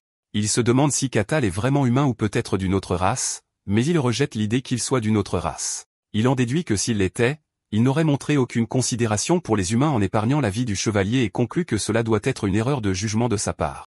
Cain est toujours préoccupé par le fait que Catal vienne spécifiquement du champ de neige blanche et se demande pourquoi il est apparu de là, de tous les endroits, à ce moment précis. Lorsque le Seigneur lui demande si quelque chose ne va pas, Cain écarte cela comme une affaire pour une autre fois, grommelant au sujet de l'étrange requête que l'empereur fait toujours. Il rassure le Seigneur en lui disant que ce n'est rien d'inquiétant pour l'instant. Cain demande si le barbare est toujours sur le territoire, et le Seigneur confirme qu'il l'est. Cain décide qu'il doit confirmer les choses par lui-même. Plus tard, le capitaine de la garde interroge Kétel sur ses projets futurs. Le capitaine donne à Kétel sa récompense pour le duel et l'informe que le Seigneur n'interférera plus avec ses activités sur le territoire. Kétel pense que bien que ses plans ne soient pas définis, il serait bon d'avoir une identité officiellement reconnue pour éviter les problèmes futurs. Le capitaine explique qu'il existe des moyens d'y parvenir, soit obtenir un parrain de haut niveau, soit devenir mercenaire. Il précise que s'il se constitue un palmarès de réalisation en tant que mercenaire et obtient la reconnaissance de la guilde, son identité peut être officiellement reconnue. Le capitaine de la garde pense qu'obtenir un parrain est la voie la plus appropriée pour quelqu'un avec cette force de barbare, car les mercenaires de Baran sont traités comme de simples messagers. Mais Kétel est charmé par l'idée d'être un mercenaire qui prend des requêtes et tue des monstres, considérant que c'est l'essence même de la romance fantastique. Il demande où il doit aller pour devenir mercenaire, et le capitaine lui dit qu'il y a une guilde. Il a demandé avec impatience au capitaine de le guider, et le capitaine déconcerté accepte. Le récit explique que bien que certains considèrent les mercenaires comme des figures romantiques, ils représentent en réalité le plus bas échelon de la société pour ceux qui n'ont pas de statut officiel. Même les plus forts meurent souvent dans des donjons non découverts ou deviennent des boucs émissaires pour le sale boulot. En arrivant à la guilde des mercenaires, ils trouvent l'endroit dans le chaos à cause d'une violente bagarre avec deux mercenaires se jurant l'un à l'autre tandis que les spectateurs parient sur le combat. À proximité, une femme interroge la réceptionniste, Rosa, sur les nouvelles recrues. Rosa soupire, disant qu'ils sont tous bizarres et désespérés. Elle dresse mentalement la liste des nouvelles recrues, un fou prétendant être un chevalier sacré, un voleur et une nonne en qui personne n'a confiance à cause du dieu qu'elle vénère. Rosa déplore qu'aucune personne respectable ne se soit présentée et souhaite qu'un beau prince sur un cheval blanc la sauve de son travail. À ce moment, Kétel entre dans la guilde, la surprenant. Kétel examine l'endroit et le reconnaît comme étant le hall de la guilde. Le combat s'arrête immédiatement et tout le monde fixe le barbare, choqué. Kétel s'approche du bureau d'accueil et annonce son désir de devenir mercenaire. Rosa, confuse, lui demande pourquoi il fait cela. Kétel explique qu'il a diverses raisons, mais il a entendu dire qu'il pouvait obtenir un statut officiel en travaillant comme mercenaire. Rosa confirme cela, mais l'avertit qu'il aura besoin de solides antécédents de réalisation. Kétel est d'accord. Alors Rosa l'enregistre pour 5 pièces d'argent, lui demandant son nom et son âge. Il donne son nom comme Kétel, mais ne connaît pas son âge, alors elle en note un approximatif. Après avoir terminé l'inscription, elle lui donne son insigne de mercenaire, l'avertissant de ne pas le perdre car il symbolise son statut. Kétel accepte l'insigne. Il se renseigne immédiatement sur les quêtes disponibles, exprimant son désir de commencer tout de suite. Rosa lui montre la liste des quêtes qui lui sont offertes. Kétel est surpris de constater que la liste ne contient que des quêtes de rang F, telles que la collecte d'herbes, le nettoyage de sous-sol, d'égouts et de rues, et les patrouilles de nuit. Rosa explique nerveusement que, comme il est actuellement un mercenaire de rang F, ce sont les seules tâches qui lui sont offertes, et elle craint qu'il ne se fâche à cause de sa fierté de barbare. Alors qu'elle commence à expliquer qu'il pourra entreprendre des tâches plus difficiles après avoir constitué un dossier de travail, Kétel l'interrompt, disant qu'il acceptera l'une des quêtes. Il désigne la quête de collecte d'herbes. Rosa est surprise et lui demande s'il est sûr, et Kétel répond que tant que c'est un travail qui doit être fait, il n'y a pas de problème. Kétel demande où trouver les herbes nécessaires à sa quête. La réceptionniste, Rosa, explique qu'il devra sortir du village et lui montre une photo de la plante requise. Kétel confirme sa compréhension et dit qu'il sera bientôt de retour, ce à quoi Rosa répond avec hésitation. Rosa est déconcertée par son calme et son acceptation. Dans la forêt, Kétel contemple l'image de l'herbe et se demande si elle est utilisée pour soigner les blessures, notant son étrange apparence. Il décide de commencer sa première mission en tant que mercenaire. Environ 1 heure plus tard, Kétel retourne à la guilde des mercenaires. Il présente un énorme tas d'herbes et demande si cette quantité est suffisante. Rosa est choquée par la grande quantité. Lorsqu'elle examine les herbes, elle est surprise par leur excellent état, notant que la plupart des mercenaires les cueillent négligemment. Kétel déclare fièrement que malgré son apparence, il est tout à fait confiant quant à sa délicatesse. Rosa le remercie pour son dur labeur et lui donne sa récompense, une seule pièce d'argent. Kétel réalise que cette somme suffit à peine à acheter le repas le moins cher. Cependant, il se sent profondément ému car c'est le premier argent qu'il a honnêtement gagné grâce au travail. Il dit à Rosa, étonné, qu'il est très satisfait et demande s'il peut prendre une autre mission immédiatement. Rosa est confuse, croyant qu'il est impossible pour lui d'être heureux avec une récompense aussi maigre. Kétel explique qu'il veut travailler autant que possible tant que la journée n'est pas encore terminée. Rosa se demande pourquoi il a l'air si heureux. Elle en vient à la conclusion que ce nouveau mercenaire est aussi un original. Le temps passe et Kétel choisit la mission de nettoyage de l'entrepôt pour la journée. Rosa remarque que c'est sa troisième mission de nettoyage après avoir ramassé des herbes et se demande avec confusion si les barbares aiment nettoyer. Hésitante, Rosa approuve sa demande. Catal arrive à l'entrepôt et annonce qu'il est venu nettoyer. Le propriétaire de l'entrepôt panique en voyant un barbare. La tâche de nettoyer l'entrepôt et de déplacer les marchandises était facile pour lui. Sa prochaine tâche était le balayage des rues. Bien que contrôler sa force ait été difficile au début, il a accompli la tâche sans problème majeur. Quelqu'un l'observait de loin à travers une lunette. L'observateur se demande pourquoi Ketal agit ainsi car il sait que Ketal est au moins surnaturellement fort, un homme dont le pouvoir pourrait affecter un royaume entier. L'observateur continue à penser avec confusion. Ce barbare qui est censé tout résoudre par la force fait des corvées. Ce qui est plus étrange, c'est qu'il ne les fait pas à moitié, mais les prend au sérieux. Alors que l'observateur est complètement déconcerté, Ketal ressent de la satisfaction et de l'accomplissement grâce à son travail simple. Plus tard, Ketal reçoit sa paie. Rosa lui dit que c'est sa récompense pour avoir terminé 15 missions, soit 15 pièces d'argent. Ketal la remercie et lui dit qu'il sera de retour le lendemain pour commencer son deuxième jour dans la civilisation. Ketal se promène dans la ville, profitant des images de la vie quotidienne. Il aperçoit un bâtiment qui s'avère être une bibliothèque. Quand il entre, la bibliothécaire panique. Il lui demande si elle voit un inconvénient à ce qu'il lise des livres, ce qui ne fait qu'accroître sa terreur. Ketal commence à lire tranquillement. Le maître d'armes l'observe, confus, se demandant si les barbares du champ de neige sont plus civilisés que les autres. Ketal découvre dans un livre d'histoire que l'Empire a gagné la guerre. Il relie cette information à la visite de Molina il y a quelques années, qui était en route pour vendre des armes au royaume qui avait perdu la guerre. Il lit que l'Empire est maintenant une puissance dominante et que le royaume de Barkan, où il se trouve, est essentiellement un état vassal. Le livre explique ensuite que l'Empire a avalé la moitié du monde humain et poursuit son expansion agressive. Réfléchit à l'idée de domination mondiale. Il décide que c'en est assez des affaires humaines et se tourne vers ce qu'il voulait vraiment étudier, les races non humaines. Il prend un livre qui rassemble des informations sur les non-humains, réalisant que les fantasmes écrits dedans sont des réalités existantes dans ce monde. Ketal poursuit sa lecture, apprenant des choses sur Mantamea, les tunnels des nains et les grottes les plus riches du monde. Il lit des choses sur le village féerique Pizzarabia et la cité céleste des Célestes, l'Agmeria. Puis il lit des choses sur Elfo Sagrado, le sanctuaire sacré de tous les elfes dont personne ne connaît l'emplacement. Ketal pense que grâce aux informations qu'il a obtenues de la reine elfe, il a maintenant ce qu'il faut pour entrer dans ce sanctuaire.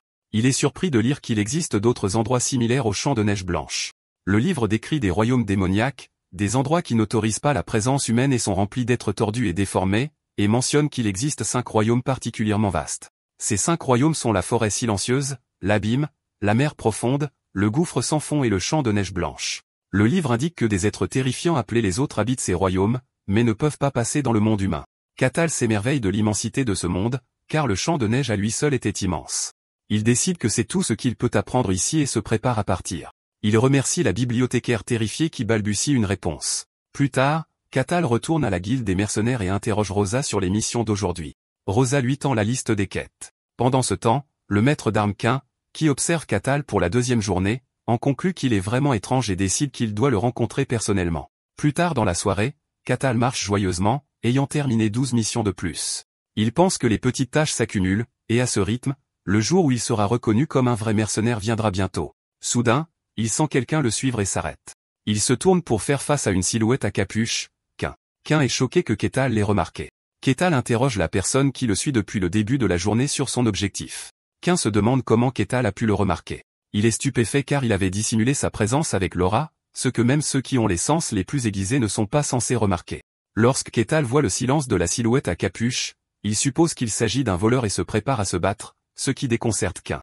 Ketal pense que même dans les endroits sûrs, il y a des voleurs. Quin panique, pensant que Ketal ne le croira pas s'il lui dit qu'il est un maître d'armes. En revanche, Ketal voit en ce voleur une opportunité d'obtenir une bonne performance pour son dossier de mercenaire. Quin est déconcerté par ce malentendu. Il réalise alors que cette situation pourrait être une bonne opportunité. Puisque Ketal le prend pour un voleur, il peut utiliser cette confrontation directe pour découvrir sa véritable force et son identité. La confrontation entre Ketal et Quin commence. Soudain, Ketal disparaît de devant les yeux de Quin. Ketal apparaît instantanément derrière Quin, qui est choqué. Quin réalise que s'il était resté immobile, Ketal l'aurait attrapé par le cou. Quin utilise une décharge d'énergie pour s'éloigner rapidement, et Ketal commande sa vitesse. Quin est choqué, réalisant qu'il a failli se faire attraper. Et plus surprenant encore, il n'a ressenti aucun flux d'aura provenant de Ketal. Ketal trouve intéressant que Quin ait pu se déplacer si rapidement avec un corps purement humain.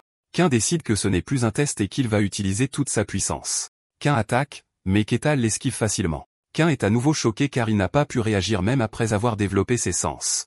Ketal saisit le bras de Kain, qui ressent une force immense comme si tout son corps était tiré de force. Douloureux et incapable de l'égaler en force, Kain décide de libérer toute sa puissance. Une lumière verte mana enveloppe le corps de Kain, surprenant Kain. La force l'oblige à reculer tandis que Kain regarde l'énergie dans sa main. Ketal croit toujours que Kain est un voleur et commente que les voleurs d'aujourd'hui ont des techniques variées. Kain lui dit d'arrêter ses bêtises. Kain se dit que Ketal prend du mana manifesté, un niveau que seuls les meilleurs peuvent atteindre, pour une technique de voleur. Il en conclut que Ketal le croit sincèrement. Ketal s'explique que le mana manifesté peut déchirer l'acier massif, et qu'un corps humain devrait être mis en pièces au contact, mais Kain n'a pas eu une seule égratignure. Kain s'émerveille de la capacité de Kain à résister avec son corps nu, tandis que Ketal commente que Kain utilise quelque chose d'intéressant. Kain décide d'en finir et dégaine son épée, mais Ketal l'arrête avec son doigt avant qu'il ne puisse la dégainer. Kain essaie de tirer l'épée de toutes ses forces contre le doigt de Ketal, mais il en est incapable et est choqué et désespéré. Réalisant que c'est la fin pour lui, Ketal regarde Kain vaincu, pensant que c'est à quoi ressemblent les voleurs dans ce monde fantastique. Le capitaine de la garde arrive sur les lieux complètement confus, se demandant ce qui se passe et pourquoi le maître d'épée Kain est ici. Quand il voit la scène, il suppose que le barbare a attaqué le maître d'épée. Ketal lui dit qu'il a attrapé ce voleur. Puis, tenant Kain vaincu, il demande si le fait de le livrer aux gardes comptera comme expérience professionnelle en tant que mercenaire. Le capitaine de la garde regarde la scène sous le choc, incrédule que le maître d'épée Kain, quelqu'un qui a atteint le rang de transcendant, ait été capturé d'une manière aussi humiliante par le barbare. Le capitaine essaie d'expliquer que Kain n'est pas un voleur, tandis que Kain suppose qu'ils sont des connaissances. Le garde rend hommage au maître d'épée Kain, le seul maître d'épée du royaume de Juintra. Kain demande, confus, si ce voleur détient un si grand titre. Il insiste sur le fait que Kain est un voleur qu'il a attaqué pour ses pièces d'argent. Le capitaine affirme que cette personne est le maître d'épée et qu'il ne pouvait pas se tromper de visage, ce à quoi Ketal répond en demandant s'il est un magicien utilisant un sort de déguisement. Le capitaine répond qu'un magicien de haut niveau qui pourrait faire une telle chose serait respecté autant qu'un maître d'épée, ce qui amène Ketal à se demander si maître d'épée n'est qu'un autre nom pour les voleurs. Le capitaine affirme une fois de plus que Kain est vraiment le maître d'épée. Le capitaine décide qu'il doit signaler cette affaire au seigneur. Le seigneur est choqué, se demandant si maître Kain a perdu. Plus tard, Ketal se sent regretté, pensant qu'il aurait dû écouter toute l'histoire. Kain avoue également sa faute, disant que la faute lui incombe de n'avoir rien dit, et les deux s'assoient dans une atmosphère de regret mutuel. Le seigneur pense en lui-même, incrédule que Kain ait été vaincu par le barbare. Il conclut que ce barbare est plus fort que le maître d'épée. Il analyse la situation, notant que bien qu'il existe différents niveaux parmi les transcendants et que Kain pourrait être au rang le plus bas parmi eux, la défaite d'un maître d'épée par un barbare est incroyable. Cela signifie que Ketal est une force incontrôlable. Le seigneur trouve la situation épuisante et décide de s'écarter et de laisser les deux parler pour dissiper le malentendu entre eux. Il les laisse parler tranquillement. Kain réfléchit à sa défaite complète, se sentant humilié et épuisé. Il se présente officiellement comme Kain, le maître d'épée. Lorsque Ketal demande si maître d'épée est son nom de famille, Kain explique qu'une fois que l'on atteint ce rang, les titres humains perdent leur sens. Ketal comprend et demande si la technique qu'il a utilisée était une technique de maître d'épée. Kain déploie son aura, et Ketal est impressionné, déclarant que maintenant qu'il sait que c'est une technique de maître épéiste, il la trouve merveilleuse. Kain explique qu'il s'agit de la manifestation du mysticisme, aussi connue sous le nom d'aura. Kain réalise que l'énergie verte qu'il a vue plus tôt était de l'aura. Il demande avec impatience comment l'utiliser. Kain explique que le mysticisme doit être contrôlé et manifesté. Kain demande si le mysticisme est comme le mana. Kain précise que le mysticisme est l'énergie mystérieuse elle-même. Si vous l'utilisez comme du mana, vous devenez un magicien, tandis que le manier comme une aura est ce qui fait un épéiste. Après avoir compris que les mages et les épéistes utilisent le mysticisme, Ketal admet timidement qu'il manque encore de connaissances et demande à Kain de lui enseigner sa technique. Il insiste auprès de Kain pour qu'il lui enseigne. Kain est surpris par la demande, demandant pourquoi il demande conseil alors qu'il est le plus fort. Ketal répond que si Kain avait utilisé son épée dans leur combat, le résultat aurait pu être différent. Ketal exprime son enthousiasme à l'idée d'apprendre, tandis que Kain s'inquiète pour sa fierté, anticipant qu'elle pourrait être encore plus brisée. Ketal pense que ce qu'il a appris de l'escrime de base dans sa vie passée ne se compare pas à cet art. C'est la véritable escrime fantastique qui utilise une aura mystérieuse. Kain commence à expliquer, déclarant que la marque de fabrique de son école d'escrime est l'incarnation de l'illusion et de la réalité, et demande à Ketal ce qu'il a vu lorsqu'il a combattu son élève. Ketal réalise que le chevalier qu'il a vaincu était l'élève de Kain et décrit comment ses coups d'épée se sont divisés en 3 attaques réelles. Ketal comprend que c'est ce qu'on entend par incarnation. Kain explique que son style se concentre plus sur la technique que sur la puissance brute. Il ajoute que l'escrime est l'art de fusionner l'épée avec l'aura pour utiliser le mysticisme, et celui qui atteint la fin de ce chemin est appelé un maître épéiste. Ketal est fasciné par l'aura, tandis que Kain n'arrive toujours pas à croire qu'il enseigne à un barbare. Kain décide de lui montrer directement au lieu d'expliquer. Kain démontre sa technique, délivrant un puissant coup d'épée. Ketal observe que le coup d'épée unique s'est divisé en 5 coups. Kane explique que si de nombreuses techniques utilisent l'aura pour créer des illusions, son style seul rend ces illusions réelles. Lorsqu'il lui demande son avis sur la compétence, Ketal répond avec assurance qu'il pense pouvoir le faire aussi. Kane est choqué et qualifie ses paroles d'absurdes. Kane pense qu'il a consacré toute sa vie à atteindre ce niveau et qu'il est impossible pour Ketal de l'imiter simplement en le voyant une fois. Ketal dit qu'il est plus rapide de simplement lui montrer et saisit une hache. Il prend position et attaque, déplaçant la hache avec une vitesse immense. Au début, Kane pense qu'il s'agit juste de mouvements rapides basés sur la force brute, mais l'attaque laisse 5 marques réelles sur le mur, imitant l'effet de la technique de Kane. De la fumée s'élève de la hache de Ketal, et il demande ensuite son opinion à Kane. Kane admet en lui-même que l'effet était similaire à sa technique, bien qu'il ait été produit uniquement par une vitesse et une puissance immense. Kane soutient que ce que Ketal a fait n'était qu'un swing rapide sans technique et que l'art de l'épée est destiné au combat réel. Ketal rétorque en demandant si le résultat similaire n'est pas suffisant. Kane est frustré car il sait que Ketal n'a pas tort. Dans un accès de frustration, il saisit son épée et défie à nouveau Ketal. Kane déchaîne son attaque ultime, ce qui amène Ketal à se demander si son corps est divisé. Kane explique qu'il s'agit de la technique de séparation du corps obtenue en contrôlant l'aura jusqu'à ses limites extrêmes. Il défie Ketal d'imiter cette technique. Ketal répond par sa propre attaque en utilisant sa hache dans un tourbillon de force physique pure, qui submerge complètement la technique de Kane. Après que l'attaque de Ketal ait détruit l'arène, il demande son opinion à Kane. Kane s'effondre à genoux dans un désespoir total. Il est dévasté, criant que son art de l'épée et tout ce qu'il a construit toute sa vie sont devenus insignifiants, et il trouve cette situation incroyable. Ketal note que Kane est plus fragile mentalement qu'il ne le pensait. Ketal s'approche de Kane vaincu et loue son art de l'épée, minimisant sa propre capacité en disant qu'il ne faisait que balancer sa hache très vite et que ce n'est pas un véritable art de l'épée. Kane réalise que Ketal a raison, admettant que la technique de Ketal était réelle et pas seulement une image trompeuse et que lui-même ne pourrait jamais atteindre ce niveau de mysticisme. Kane commence à se reprendre, se convainquant que son art de l'épée est toujours très précieux car il est le seul à pouvoir incarner l'illusion et la réalité. Il déclare avec enthousiasme que son art de l'épée est impeccable et que le barbare est simplement fou. Il crie que pour quelqu'un de se déplacer assez vite pour créer une illusion réelle sans aura dépasse les limites humaines. Voyant cette explosion émotionnelle, Ketal demande si Kane peut lui enseigner le vrai sens de la technique. Kane s'excuse pour son explosion, et Ketal répond qu'il comprend. Kane commence sa leçon, expliquant que pour utiliser la vraie technique, il faut d'abord apprendre à contrôler l'aura, mais pour cela, il faut d'abord comprendre le mysticisme. Il explique qu'aucun mage, épéiste ou sorcier ne peut atteindre un niveau élevé sans comprendre le mysticisme et que les croyants en Dieu sont les seuls à pouvoir contourner cela. Ketal demande si le pouvoir divin est quelque chose de séparé. Kane confirme cela, expliquant que les miracles sont accordés directement par les dieux et ne sont pas liés aux capacités personnelles. Ketal dit qu'il comprend. Kane définit le mysticisme comme le pouvoir mystérieux en soi, et la façon dont il est utilisé détermine tout. Il explique que pour utiliser l'aura, acquérir du mana ou contrôler les esprits, il faut d'abord comprendre ce mysticisme. Il mentionne qu'il existe 5 étapes du mysticisme, dont la plus simple est de dévoiler le mystère, un état de connaissance, de perception et de sensation de celui-ci. Quand Ketal demande si quelqu'un peut le sentir, Kane répond non, expliquant que si l'on n'est pas doué, on ne peut même pas le sentir. Il ajoute que ceux qui peuvent le sentir sont appelés 3e rang. Il explique qu'il existe 5 niveaux accordés en fonction de la capacité à gérer le mysticisme. Il énumère les 5 classifications générales, 3e rang, 2e rang, 1er rang, transcende et héros. Ketal se souvient soudainement de sa conversation avec Molina, réalisant que c'est de cela qu'elle parlait. Kane explique que le système de classement n'est qu'une commodité et que l'écart entre chaque niveau est énorme. Ketal confirme sa compréhension, et Kane annonce le début de la leçon. Kane déclare que la première étape consiste à dévoiler le mystère. Il ordonne à Ketal de développer ses sens jusqu'à leur limite maximale pour ressentir le mystère, expliquant que cela signifie éveiller des sens qu'il n'a jamais ressentis auparavant. Il lui demande de sentir la brise, le contact de la terre et les vents changeants pour distinguer les mouvements uniques en leur sein. Ketal contemple, essayant de suivre les instructions, mais il ouvre les yeux et dit qu'il ne ressent rien. Kane est surpris, admettant qu'il pensait que quelqu'un d'aussi fort que Ketal le sentirait facilement. Il explique que les personnes physiquement fortes ont souvent plus de chances de sentir le mystère, mais il suppose que Ketal pourrait être une exception.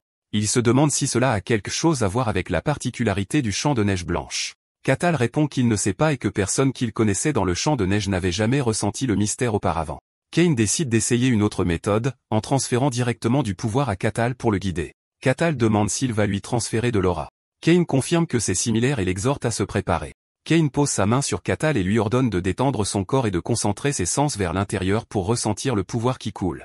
Mais Kane est choqué, se demandant quel genre de corps c'est et s'il est vraiment humain. Il pense que le corps de Ketal ressemble à de la roche solide en raison de la densité de ses muscles. Quand Ketal remarque son hésitation, Kane s'excuse et dit qu'il va commencer. Kane commence à transférer de l'aura, croyant que l'important est d'éveiller le mystère latent. Mais il est de nouveau choqué, réalisant qu'il ne peut pas trouver le chemin mystérieux dans le corps de Ketal. Il se corrige, disant qu'il ne peut pas l'atteindre. Il décrit l'expérience comme une plongée dans une mer sans fond où son aura ne touche à rien ou comme une pression à travers un espace d'une densité écrasante. Kain déclare que c'est inutile. Ketal demande avec inquiétude si cela signifie qu'il manque de talent. Kain précise que ce n'est pas ça. En fin de compte, il faut trouver le chemin soi-même. Ketal dit qu'il le sait, mais Kain lâche une bombe en disant qu'il n'a pas pu trouver ce chemin à l'intérieur du corps de Ketal. Ketal demande, choqué, si cela signifie qu'il ne peut pas du tout sentir le mystère, mais Kain le nie, expliquant qu'il ne pouvait même pas confirmer si le chemin existait ou non. Il explique que le corps de Ketal est étrange et qu'il est si profond et lourd que l'aura ne pouvait pas atteindre correctement son intérieur.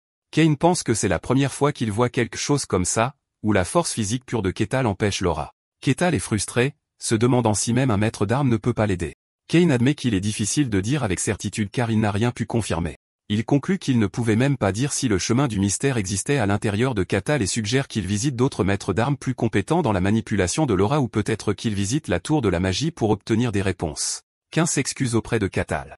Ketal dit que ce n'est pas grave et que c'est suffisant pour l'instant, admettant qu'il lui reste une possibilité d'apprendre. Il le remercie, disant qu'il a beaucoup appris de cette rencontre. Kain pense que tous les barbares qu'il a rencontrés jusqu'à présent ont été sauvages, pillant sans arrêt et ne désirant que boire et la violence, mais ce barbare est différent.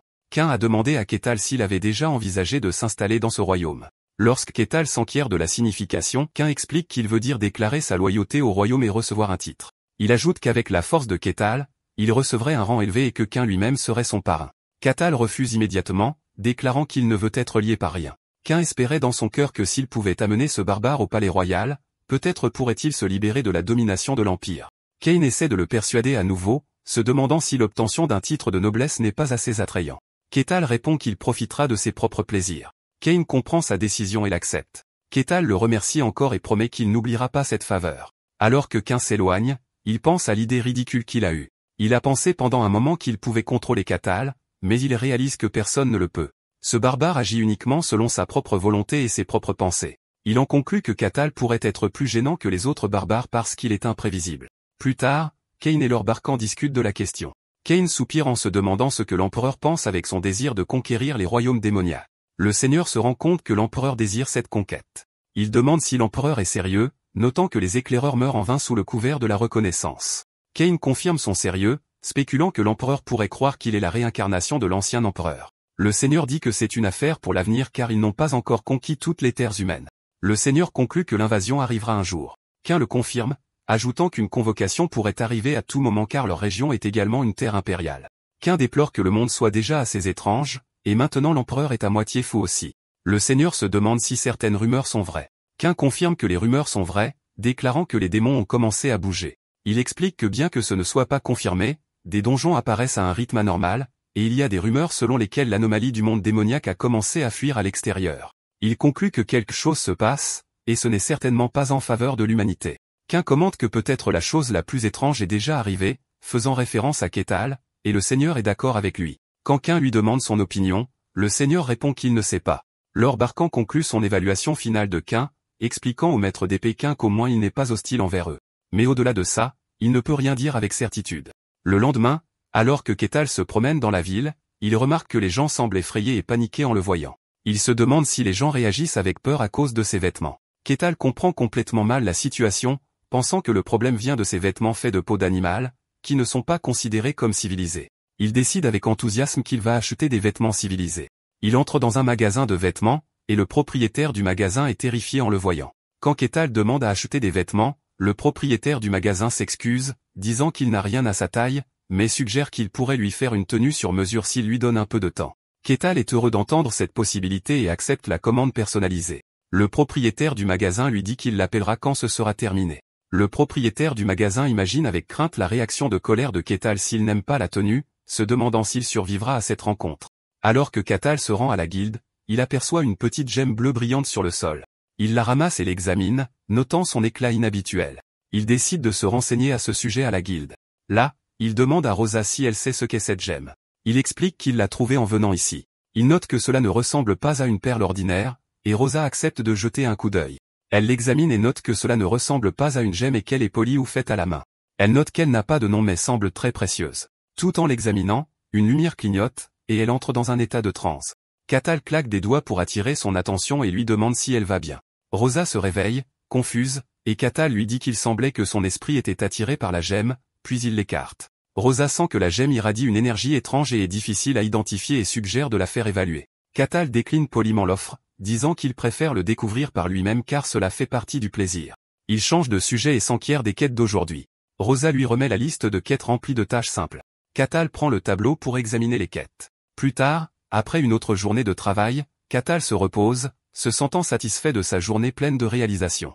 Il examine à nouveau la gemme mystérieuse, s'interrogeant sur sa véritable nature et sa fonction, et se souvient de la façon dont elle a affecté Rosa. Il entend soudain une voix émanant de la perle mystérieuse lui disant de venir à elle. La voix résonne dans sa tête, et il se demande si elle lui demande d'aller quelque part. Il trouve amusant que la perle lui montre une carte dans son esprit et se demande s'il s'agit d'une sorte de magie de contrôle mental. Après un moment de réflexion, il décide d'y aller. Alors qu'il est en chemin, il dit à la voix insistante de se taire, lui assurant qu'il arrive. Il suit la carte mentale jusqu'à un endroit sombre et caché et se demande si c'est l'endroit. Une entrée magique apparaît devant lui. Catal entre et annonce son arrivée, demandant qui l'a appelé. Une voix sinistre note qu'un autre sacrifice est entré, et cette fois un stupide barbare fera une bonne offrande. Un sorcier immortel, une liche, déclare que son rituel de résurrection va commencer. Le récit révèle l'histoire de la liche. À une époque d'ancien chaos, il y avait un sorcier maléfique qui manipulait les rois et déclenchait des guerres, mais ces actes maléfiques ont finalement conduit à sa découverte et à sa défaite aux mains de héros. Quelques instants avant sa défaite, il réussit à transférer son âme dans un réceptacle de vie, devenant ainsi une liche. Une liche est définie comme un être qui atteint l'immortalité en enchâssant son âme dans un réceptacle de vie. Ainsi, le sorcier maléfique devint une liche, complotant sa résurrection. Pour achever sa résurrection, il avait besoin d'un grand nombre d'âmes en sacrifice, il s'installa donc près d'un territoire isolé et dispersa des perles enchantées pour attirer les victimes une par une. La liche pense que son plan se déroule avec succès, mais il est perplexe par la présence d'un barbare ici car il a choisi une terre isolée pour éviter d'attirer l'attention. Il trouve sa présence inhabituelle. La liche conclut que la grande taille de Catal fera de lui un excellent sacrifice. La liche explique son piège. Il a enchanté les perles pour n'attirer que ceux qui ignorent le mysticisme. Par conséquent, il suppose que Catal n'est qu'un barbare ordinaire ignorant le mysticisme et que son manque d'être affecté par la magie n'est qu'une illusion. Le liche s'adresse à Catal, lui demandant de devenir la pierre angulaire de sa glorieuse résurrection. La scène revient sur Catal arrivant devant d'énormes portes sinistres. Quand il entre, il trouve le liche assis sur un trône. Catal est ravi, réalisant qu'il voit un vrai liche, l'un des méchants classiques des mondes fantastiques. Le liche est surpris et demande à Catal comment il n'a pas été affecté par la magie de la perle. En voyant les restes d'autres victimes, Catal comprend comment le liche attirait les gens. Le liche est confus car il ne peut détecter aucun mysticisme chez Catal et en conclut qu'il n'est qu'un barbare ordinaire. Il suppose que Catal doit porter un artefact de défense mentale de haute qualité. Catal nie avoir une telle chose. Le liche ne le croit pas, disant qu'il serait passé paisiblement s'il avait été affecté par la magie. Le liche décide qu'il devra écraser Catal par la force et invoque ses serviteurs squelettes. Catal réalise qu'il est dans un donjon où un liche maléfique se cache et comprend la situation générale. D'un coup puissant, il brise un squelette, commentant qu'il est plus faible qu'il ne s'y attendait. Le liche se met en colère et menace de lui arracher les membres, invoquant davantage de squelettes. Le liche leur ordonne de l'éliminer, mais Catal se jette sur eux en un clin d'œil et les détruit facilement tous. Le liche est choqué. Catal se confirme que les conseils de Cassan étaient corrects. Un squelette meurt si sa tête est détruite. Il exprime sa déception car il s'attendait à ce que le liche contrôle des chevaliers de la mort, pas seulement des squelettes. En colère, le liche prépare une attaque plus forte, déclarant qu'il ne se retiendra plus. Utilisant son énergie, il invoque un nouveau serviteur. Un chevalier squelettique entièrement blindé apparaît. Catal est surpris de voir un autre chevalier squelettique ici. Il trouve cela intéressant, se demandant si les paramètres du chevalier squelettique que le liche crée sont différents. Le liche ordonne au chevalier d'attaquer. Catal se prépare à affronter le chevalier squelettique créé par le liche. Il bloque l'attaque du chevalier avec son bras et lance une contre-attaque qui brise l'armure et le bouclier du chevalier. Catal commente que ce chevalier est en effet plus robuste. Le liche ordonne à son chevalier de libérer tout son mana. Le chevalier est entouré d'une puissante aura d'énergie et libère toute sa puissance. Catal reçoit l'attaque. Il trouve le chevalier squelettique créé par le liche un peu inhabituel. Il le brise ensuite complètement d'un seul coup de poing. Catal piétine ses restes et demande « C'est tout ?»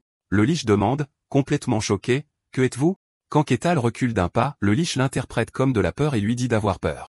Il le menace en disant qu'il paiera le prix pour avoir envahi son sanctuaire. Catal répond, confus, expliquant qu'il est seulement venu parce que la gemme l'a invoqué et demande au liche s'il n'est pas celui qui a dispersé ces gemmes en premier lieu, laissant le liche choqué et silencieux. Le liche réalise l'amère vérité que tous ceux qui sont venus ici, y compris le barbare, ont été attirés par les gemmes qu'il avait dispersées. Le lich, dont le nom complet est Carto Prenori Kaisi, crie à Catal de se taire, se vantant de son passé de grand sorcier qui a détruit 5 royaumes et affronté des héros. Catal compare mentalement le long nom du lich à celui de la reine elfe, se demandant si les longs noms sont à la mode dans ce monde.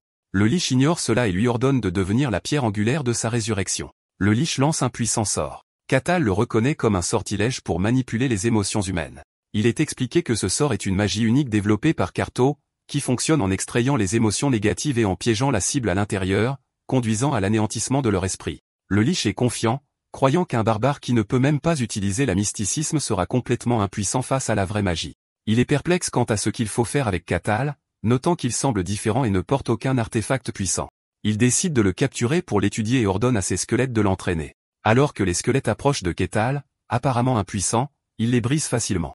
Le lich est choqué. Il ne peut pas comprendre comment son sort de contrôle mental, qui aurait dû fonctionner parfaitement, a échoué. Demande sarcastiquement si le lich en a fini de juste rester là à regarder et a ensuite essayé d'utiliser à nouveau la même tactique de squelette.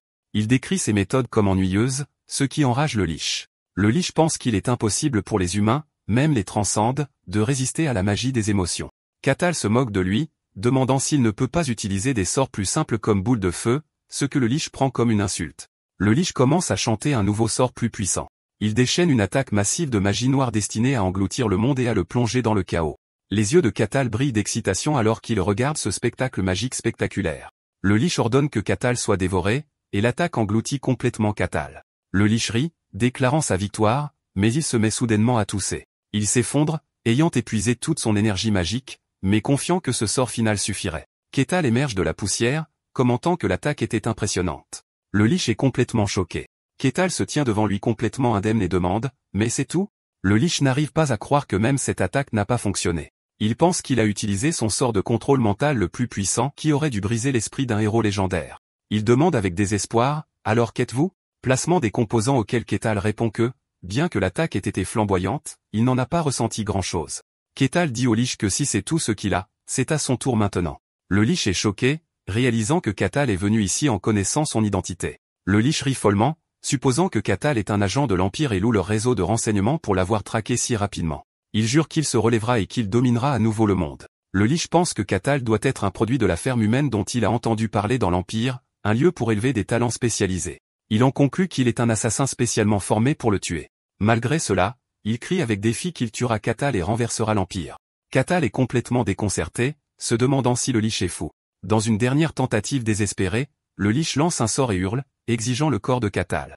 Il essaie de posséder le corps de Catal en entrant dans son esprit. Le récit explique que cette action le laissera piégé dans ce corps pour le reste de sa vie à moins qu'il ne redevienne un lich. Le lich déclare que le corps de Catal est maintenant le sien. Mais à l'intérieur du monde mental de Catal, le lich est choqué et confus. Il se demande si c'est le monde intérieur du barbare car il n'a jamais rien vu de tel auparavant et réalise que le simple fait d'être dans cet endroit suffit à corrompre et à briser l'esprit. Le lich hurle que ce n'est pas l'œuvre de l'Empire. Son esprit commence à s'effondrer. Dehors, Catal se tient dans une confusion totale. Il pense que le lich marmonnait quelques mots et s'est soudainement effondré. Il est déçu. Bien que l'aura sombre du lich soit impressionnante, c'est tout ce qu'il y avait, et il était impatient de voir sa magie. Il en conclut que les liches dans ce monde ne sont pas si forts. Catal décide de prendre les récompenses, remarquant le bâton du lich, qui brillait. Il ramasse le bâton, se demandant s'il aide à lancer des sorts et s'il serait capable d'utiliser la magie s'il le gardait. Il décide de garder cette découverte secrète. Il aperçoit ensuite un vase et se demande si c'est le réceptacle de vie du lich. Il décide de l'apporter à Rosa pour expertise, mais il sent qu'il manque encore quelque chose. Il remarque quelque chose d'étrange devant lui qui ressemble à une porte, se demandant s'il y a une pièce cachée. Il presse un mécanisme sur le trône, et une voix répond, « Bonne réponse ». Un passage secret s'ouvre, révélant la salle de sacrifice cachée du lich, Carto. Il se demande qui sont les personnes à l'intérieur et d'où elles viennent. Les personnes à l'intérieur de la pièce réagissent avec surprise et peur en le voyant. Catal se demande ce qu'il doit faire avec eux, et pour l'instant, il décide de retourner au territoire. Il pense qu'une fois qu'il aura expliqué la situation, ils enverront probablement quelqu'un pour s'en occuper. En revenant à la guilde des mercenaires, Rosa l'accueille, remarquant qu'il est de retour plus tôt aujourd'hui. Catal confirme que quelque chose s'est produit. Il lui dit qu'il s'agit de la gemme qu'il lui a montrée la veille. Rosa pense qu'il plaisante sur le fait d'avoir trouvé un lich, mais Catal affirme qu'il ne plaisantait pas. Rosa est toujours sceptique, se demandant pourquoi l'un des 5 seuls liches au monde apparaîtrait dans un endroit aussi isolé. Pour prouver son point, Catal lui présente un pot en céramique, disant qu'il croit que c'est le réceptacle de vie du lich et lui demande de l'évaluer. Rosa est choquée, réalisant qu'il ne plaisantait pas. Catal ajoute qu'il y avait quelques personnes à l'intérieur de la cachette du Lich. Il mentionne qu'il avait pensé à les amener, mais leurs âmes étaient déjà parties, alors il les a laissés pour l'instant en espérant que la guilde enverra quelqu'un pour gérer la situation. Rosa commence à relier les points, se souvenant des récentes disparitions récurrentes dans le territoire, et réalise que ces personnes étaient probablement les victimes du Lich. Elle panique et dit qu'elle va appeler quelqu'un immédiatement. Peu de temps après, le capitaine de la garde arrive, criant et demandant au sujet du Lich, et Catal le salue calmement. Catal rassure le capitaine que tout a été pris en charge et que ce n'était pas grave. Lorsque le capitaine demande l'identité du Lich et mentionne le nom, Carto Pranorakazi, Catal confirme que le nom lui semble familier. Le capitaine a immédiatement reconnu le nom, expliquant que Carto était un sorcier qui a bouleversé le monde il y a 100 ans, causant un chaos immense avec sa magie de manipulation des émotions. Il ajoute qu'il a rendu les rois fous et a fait tomber 5 royaumes. Catal explique que le Lich n'était pas si impressionnant et qu'il s'est détruit en faisant quelque chose d'étrange. Le capitaine a du mal à croire qu'un sorcier légendaire comme Carto s'est détruit et a demandé à Catal une explication plus claire. Catal dit qu'il n'a pas grand-chose à ajouter. Le capitaine décide qu'il doit immédiatement faire son rapport au seigneur. Plus tard, le seigneur et le capitaine discutent de la situation. Le seigneur exprime sa confusion quant à la présence d'une liche près du territoire. Il se demande s'il pourrait s'agir d'un autre type de monstre, mais le capitaine exclut cette possibilité en se basant sur les témoignages des victimes sauvées et la présence du réceptacle de vie comme preuve. Le seigneur considère la gravité d'avoir le réceptacle de vie de la liche près du territoire. Il est assez dangereux que l'Empire envoie des enquêteurs, et c'est particulièrement inquiétant avec le maître des Pékins absent du territoire. Il considère toute la situation comme un casse-tête majeur. Il ordonne qu'un messager soit préparé pour être envoyé au royaume, mais il estime qu'ils sont quelque peu chanceux. Le capitaine de la garde est d'accord, notant que si ce n'était pas le barbare qui avait découvert la liche, leur territoire aurait été la première victime. Le seigneur déduit que Carto, la liche, se préparait probablement à sa résurrection.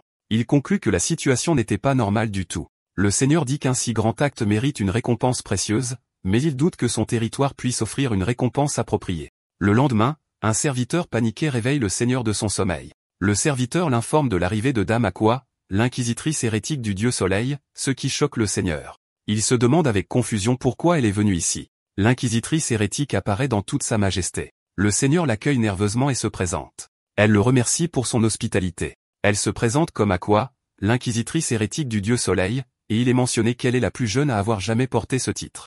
Il est raconté qu'elle a exécuté cette sorcière et a arrêté à elle seule un rituel à grande échelle. Elle est actuellement l'inquisitrice hérétique la plus puissante du continent, exerçant une autorité qui surpasse celle des seigneurs. Même l'Empire s'incline devant les ordres du dieu Soleil en sa présence. Le seigneur s'interroge à nouveau sur la raison de sa présence. Aqua note que le territoire a été bruyant récemment. Le seigneur explique qu'un problème mineur s'est produit dans un donjon et a été résolu, concluant que sa visite n'est pas due à la liche. Quand il lui a demandé la raison de sa visite, elle dit qu'elle est venue parler de la prophétie, mais elle ajoute qu'avant de lui dire les détails de la prophétie, elle aimerait d'abord confirmer ce qui s'est passé sur le territoire. Le seigneur lui demande avec inquiétude si elle veut parler du barbare et de la liche. Elle confirme et ajoute que la liche était probablement Carto Pranorikaze. Le seigneur est choqué qu'elle le sache, et Aqua lui dit que la confirmation est ici. Il lui présente le réceptacle de vie de la liche, Carto. Aqua est visiblement choquée en voyant le vaisseau de vie. Elle demande si ce barbare se trouve toujours sur le territoire. Le seigneur confirme qu'il y réside toujours. Aqua se demande s'il est possible que le barbare ait vaincu Carto. Le seigneur répond que c'est possible. Il révèle ensuite l'information finale choquante, que le seigneur Kane lui-même a été vaincu par lui, laissant Aqua dans un état de choc total. Aqua en déduit qu'une nouvelle figure puissante est apparue et s'enquiert de la tribu de ce barbare. Le seigneur Barkin lui dit qu'il prétend venir du champ de neige blanche, et Aqua est choquée, se demandant comment quelque chose venant d'un royaume démoniaque pourrait apparaître dans le monde extérieur. Elle pense que ce barbare pourrait être la raison de sa venue ici. Elle demande à rencontrer le barbare personnellement. Pendant ce temps, Catal contemple le bâton du Lich, qu'il croit être un outil pour soutenir la magie, et décide qu'il interrogera des mages à ce sujet plus tard. Puis il réalise que c'est le moment de quelque chose. Le capitaine de la garde arrive et l'informe que l'inquisitrice hérétique du dieu Soleil a demandé à le rencontrer à l'église. Le capitaine lui demande de montrer le respect approprié, et Catal le rassure. Catal rencontre le capitaine devant l'église, qui semble nerveux, puis Catal annonce qu'ils vont partir. Catal réfléchit à l'existence des dieux dans ce monde et à la façon dont ils accordent parfois leur pouvoir directement ou descendent d'eux-mêmes. Il pense que l'église est un lieu de rassemblement pour ceux qui servent les dieux. Catal est impressionné par la beauté de l'église du dieu Soleil. Le capitaine lui dit que quelqu'un le guidera à l'intérieur et le remercie. Catal entre dans la majestueuse église et est accueilli par 3 prêtresses vêtues de blanc. L'une d'elles lui dit que Dame Aqua l'attend et l'escortera dans la pièce. Catal rencontre Aqua, l'inquisitrice hérétique du dieu Soleil. Il se présente comme Catal le barbare et exprime son plaisir de la rencontrer. Aqua remarque son sourire et s'interroge sur sa signification, tandis que Catal pense qu'elle doit être très compétente. Catal demande la raison pour laquelle il a été convoqué. Aqua explique que cela concerne ce qui s'est passé récemment dans le donjon, plus précisément, Carto, le lich que Catal prétend avoir vaincu. Elle ajoute que Carto a commis de grands méfaits dans le monde entier, et qu'après être devenu un lich, personne ne pouvait l'arrêter sauf un héros. Catal confirme qu'il a entendu cela, mais insiste sur le fait que le Carto qu'il a vu n'était qu'un lich autodestructeur. Il précise qu'il ne peut que lui dire ce qu'il a vu. Aqua suggère qu'elle permette au dieu soleil qu'elle sert d'observer leur conversation. Elle explique que s'il ment en présence du dieu, une réaction négative se produira, et Catal comprend qu'il s'agit d'un détecteur de mensonges divins. Aqua suppose que Catal, en tant que barbare, refusera cette proposition. Mais Catal se demande pourquoi il refuserait, considérant cela comme une rare occasion de faire directement l'expérience du pouvoir d'un dieu, et il accepte avec empressement de commencer immédiatement. Aqua est stupéfaite, se demandant pourquoi il semble si enthousiaste. Aqua demande si cette proposition dérange Catal. Catal s'enquiert de sa signification, et elle précise qu'elle fait référence au fait que le dieu va le surveiller. Catal se demande pourquoi cela serait gênant, déclarant qu'il n'a rien à cacher car il n'a pas dit un seul mensonge. Aqua accepte de procéder et commence à prier. Elle invoque son dieu qui observe d'en haut et observe le soleil dans toute sa gloire pour révéler tout mensonge persistant. Une lumière brillante inonde la zone, et Catal ressent une immense présence qui transcende la description humaine. Il réalisa que cette présence est curieuse à son sujet. Aqua est soulagée qu'il n'y ait pas de réaction négative et commence le rituel. Elle déclare qu'à partir de maintenant, au sein de ce pilier de lumière, le mensonge est interdit. Catal confirme sa compréhension. Sous l'observation directe du dieu soleil, le dialogue entre Catal et l'inquisitrice Aqua a commencé. Catal a expliqué les détails de l'opération de nettoyage du donjon où il a affronté le lich, et pendant qu'il parlait, le pouvoir divin rayonnant n'a émis aucune réaction négative, confirmant que tout ce qu'il disait était la vérité absolue. Intérieurement, Aqua a conclu que le lich Carto devait être dans un état gravement affaibli lors de la préparation de son rituel de résurrection et que Catal avait de la chance que le sorcier ne soit pas à sa pleine puissance magique. Sinon, ce barbare ne se tiendrait pas devant elle maintenant. Une fois le processus terminé, Catal lui a demandé si ses doutes avaient été dissipés, et elle l'a confirmé et s'est excusée pour son impertinence. Mais il a répondu que c'était bien car lui aussi avait apprécié cette expérience unique. Après cela, Aqua a demandé la permission de poser une dernière question personnelle, et après qu'il ait accepté, elle lui a directement et nerveusement demandé, d'un ton sérieux, s'il venait vraiment du champ de neige blanche. Lorsque Catal a calmement confirmé son identité, Aqua a semblé choquée et incrédule, se demandant comment quelqu'un pouvait vraiment venir de ce royaume démoniaque, et elle a lié son existence à la légende du barbare cendré racontée par l'empereur il y a longtemps. Avec un regard soudain et perçant, ses yeux rouges brillants, elle a été surprise lorsque Catal a exprimé le désir de lui poser une question à son tour. Catal a demandé à Aqua pourquoi elle était venue sur ce territoire spécifique, et elle a répondu qu'elle avait des affaires personnelles.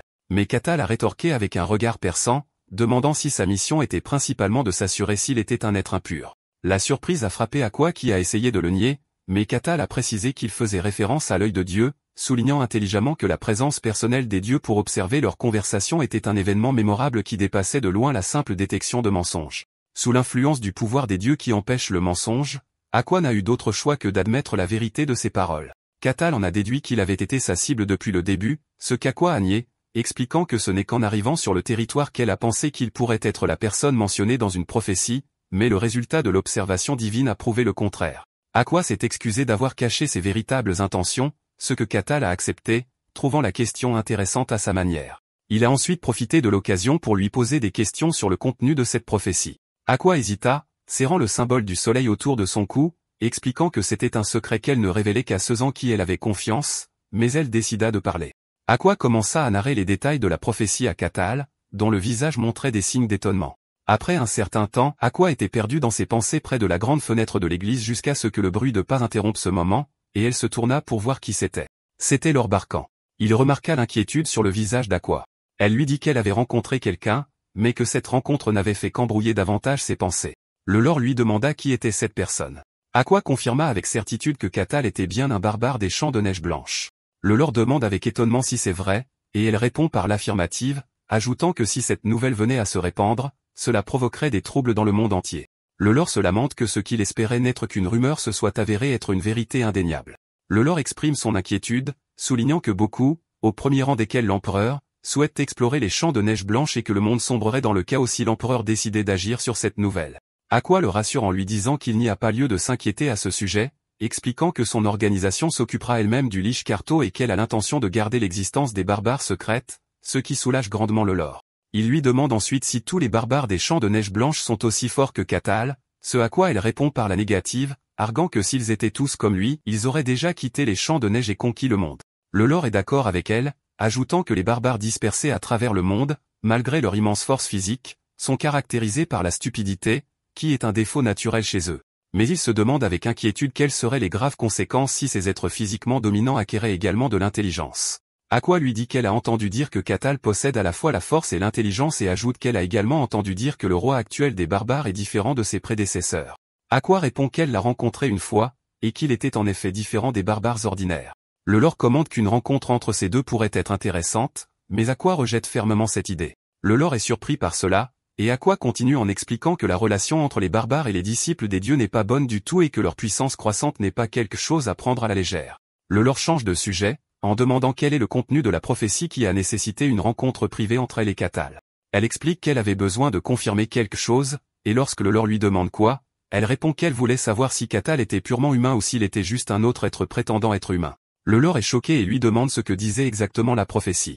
Aqua se tient devant la grande fenêtre, se préparant à en révéler le contenu. Et quand elle le fait, le lore apparaît complètement stupéfait, murmurant des mots d'incrédulité. Plus tard, le lore convoque à nouveau Cathal. Cathal lui dit que, grâce à lui, ses affaires se portent bien sur le territoire et lui demande ensuite pourquoi il a été convoqué. Le lore explique qu'il a quelque chose à lui dire en tant que dirigeant du territoire.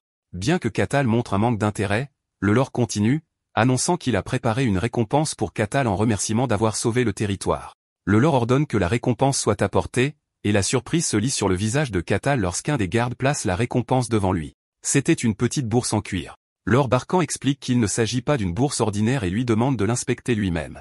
Cathal tient la bourse, devinant sa nature particulière, et le lore l'encourage à vérifier ce qu'il y a à l'intérieur, lui révélant qu'il s'agit d'un artefact de type sac. Il lui dit qu'il peut y ranger de nombreux objets, autant que sa taille le permet, et que l'espace intérieur est à peu près équivalent à la taille de la salle de réception dans laquelle ils sont assis. Il est stupéfait, réalisant que c'est la première fois qu'il voit un véritable artefact, un outil fabriqué par magie. Le lore ajoute qu'il peut mettre les objets qu'il veut à l'intérieur, même s'ils sont plus grands que l'ouverture de la bourse elle-même. Cathal décide avec enthousiasme de tester cela immédiatement en utilisant sa grande hache. Alors qu'il tient sa hache au-dessus de la petite ouverture, doutant qu'elle puisse rentrer, la hache est complètement aspirée dans la bourse en un éclair, à sa grande stupéfaction.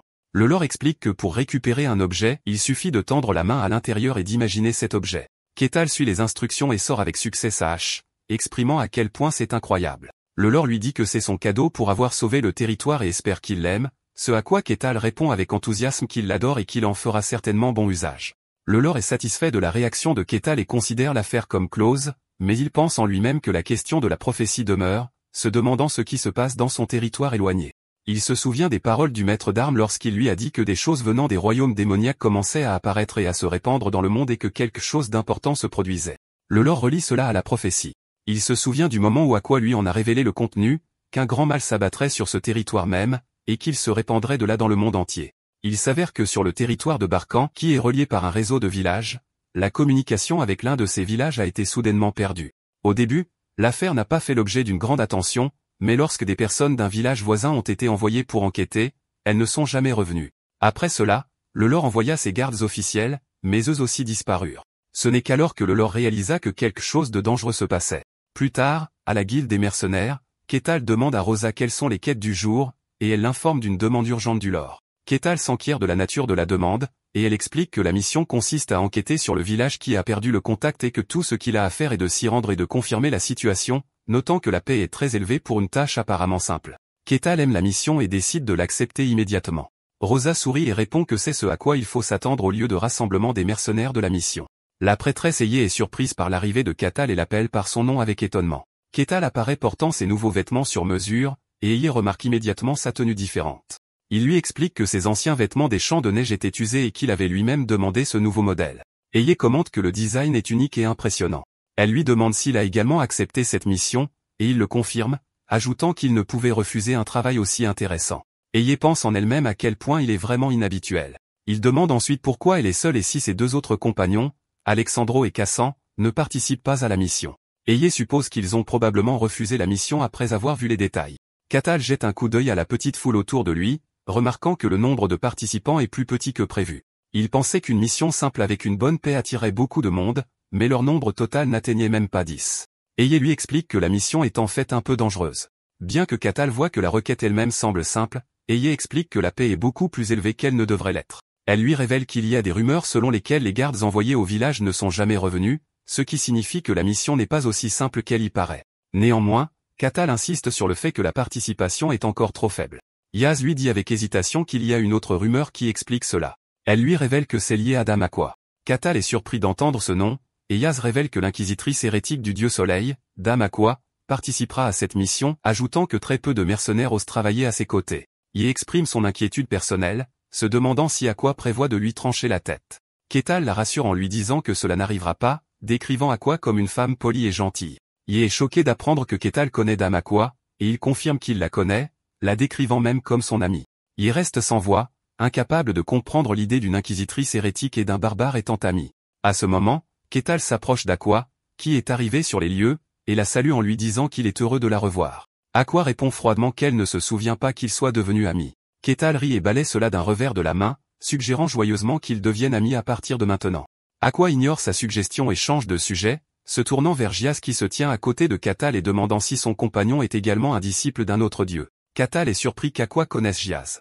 Aqua demande pourquoi Ayaz est ici, expliquant qu'à sa connaissance, les disciples de Dame Calusia sont actuellement en période de repos. Aqua pense que seuls les membres de haut rang sont censés être actifs en ce moment, mais elle retire rapidement sa suspicion, disant à Aye qu'elle doit se tromper car elle ne connaît pas tous les détails de chaque organisation religieuse. À ce moment, le capitaine de la garde arrive avec ses soldats sur le lieu de rassemblement. Catal le reconnaît immédiatement et le salue joyeusement, notant qu'ils se rencontrent à nouveau. Aqua se tient calmement à côté de Catal tandis que Aye les regarde avec inquiétude et tension. Le capitaine de la garde souhaite formellement la bienvenue à tous les participants qui ont accepté la requête, et après avoir confirmé la présence de chacun, il annonce qu'il est temps de partir.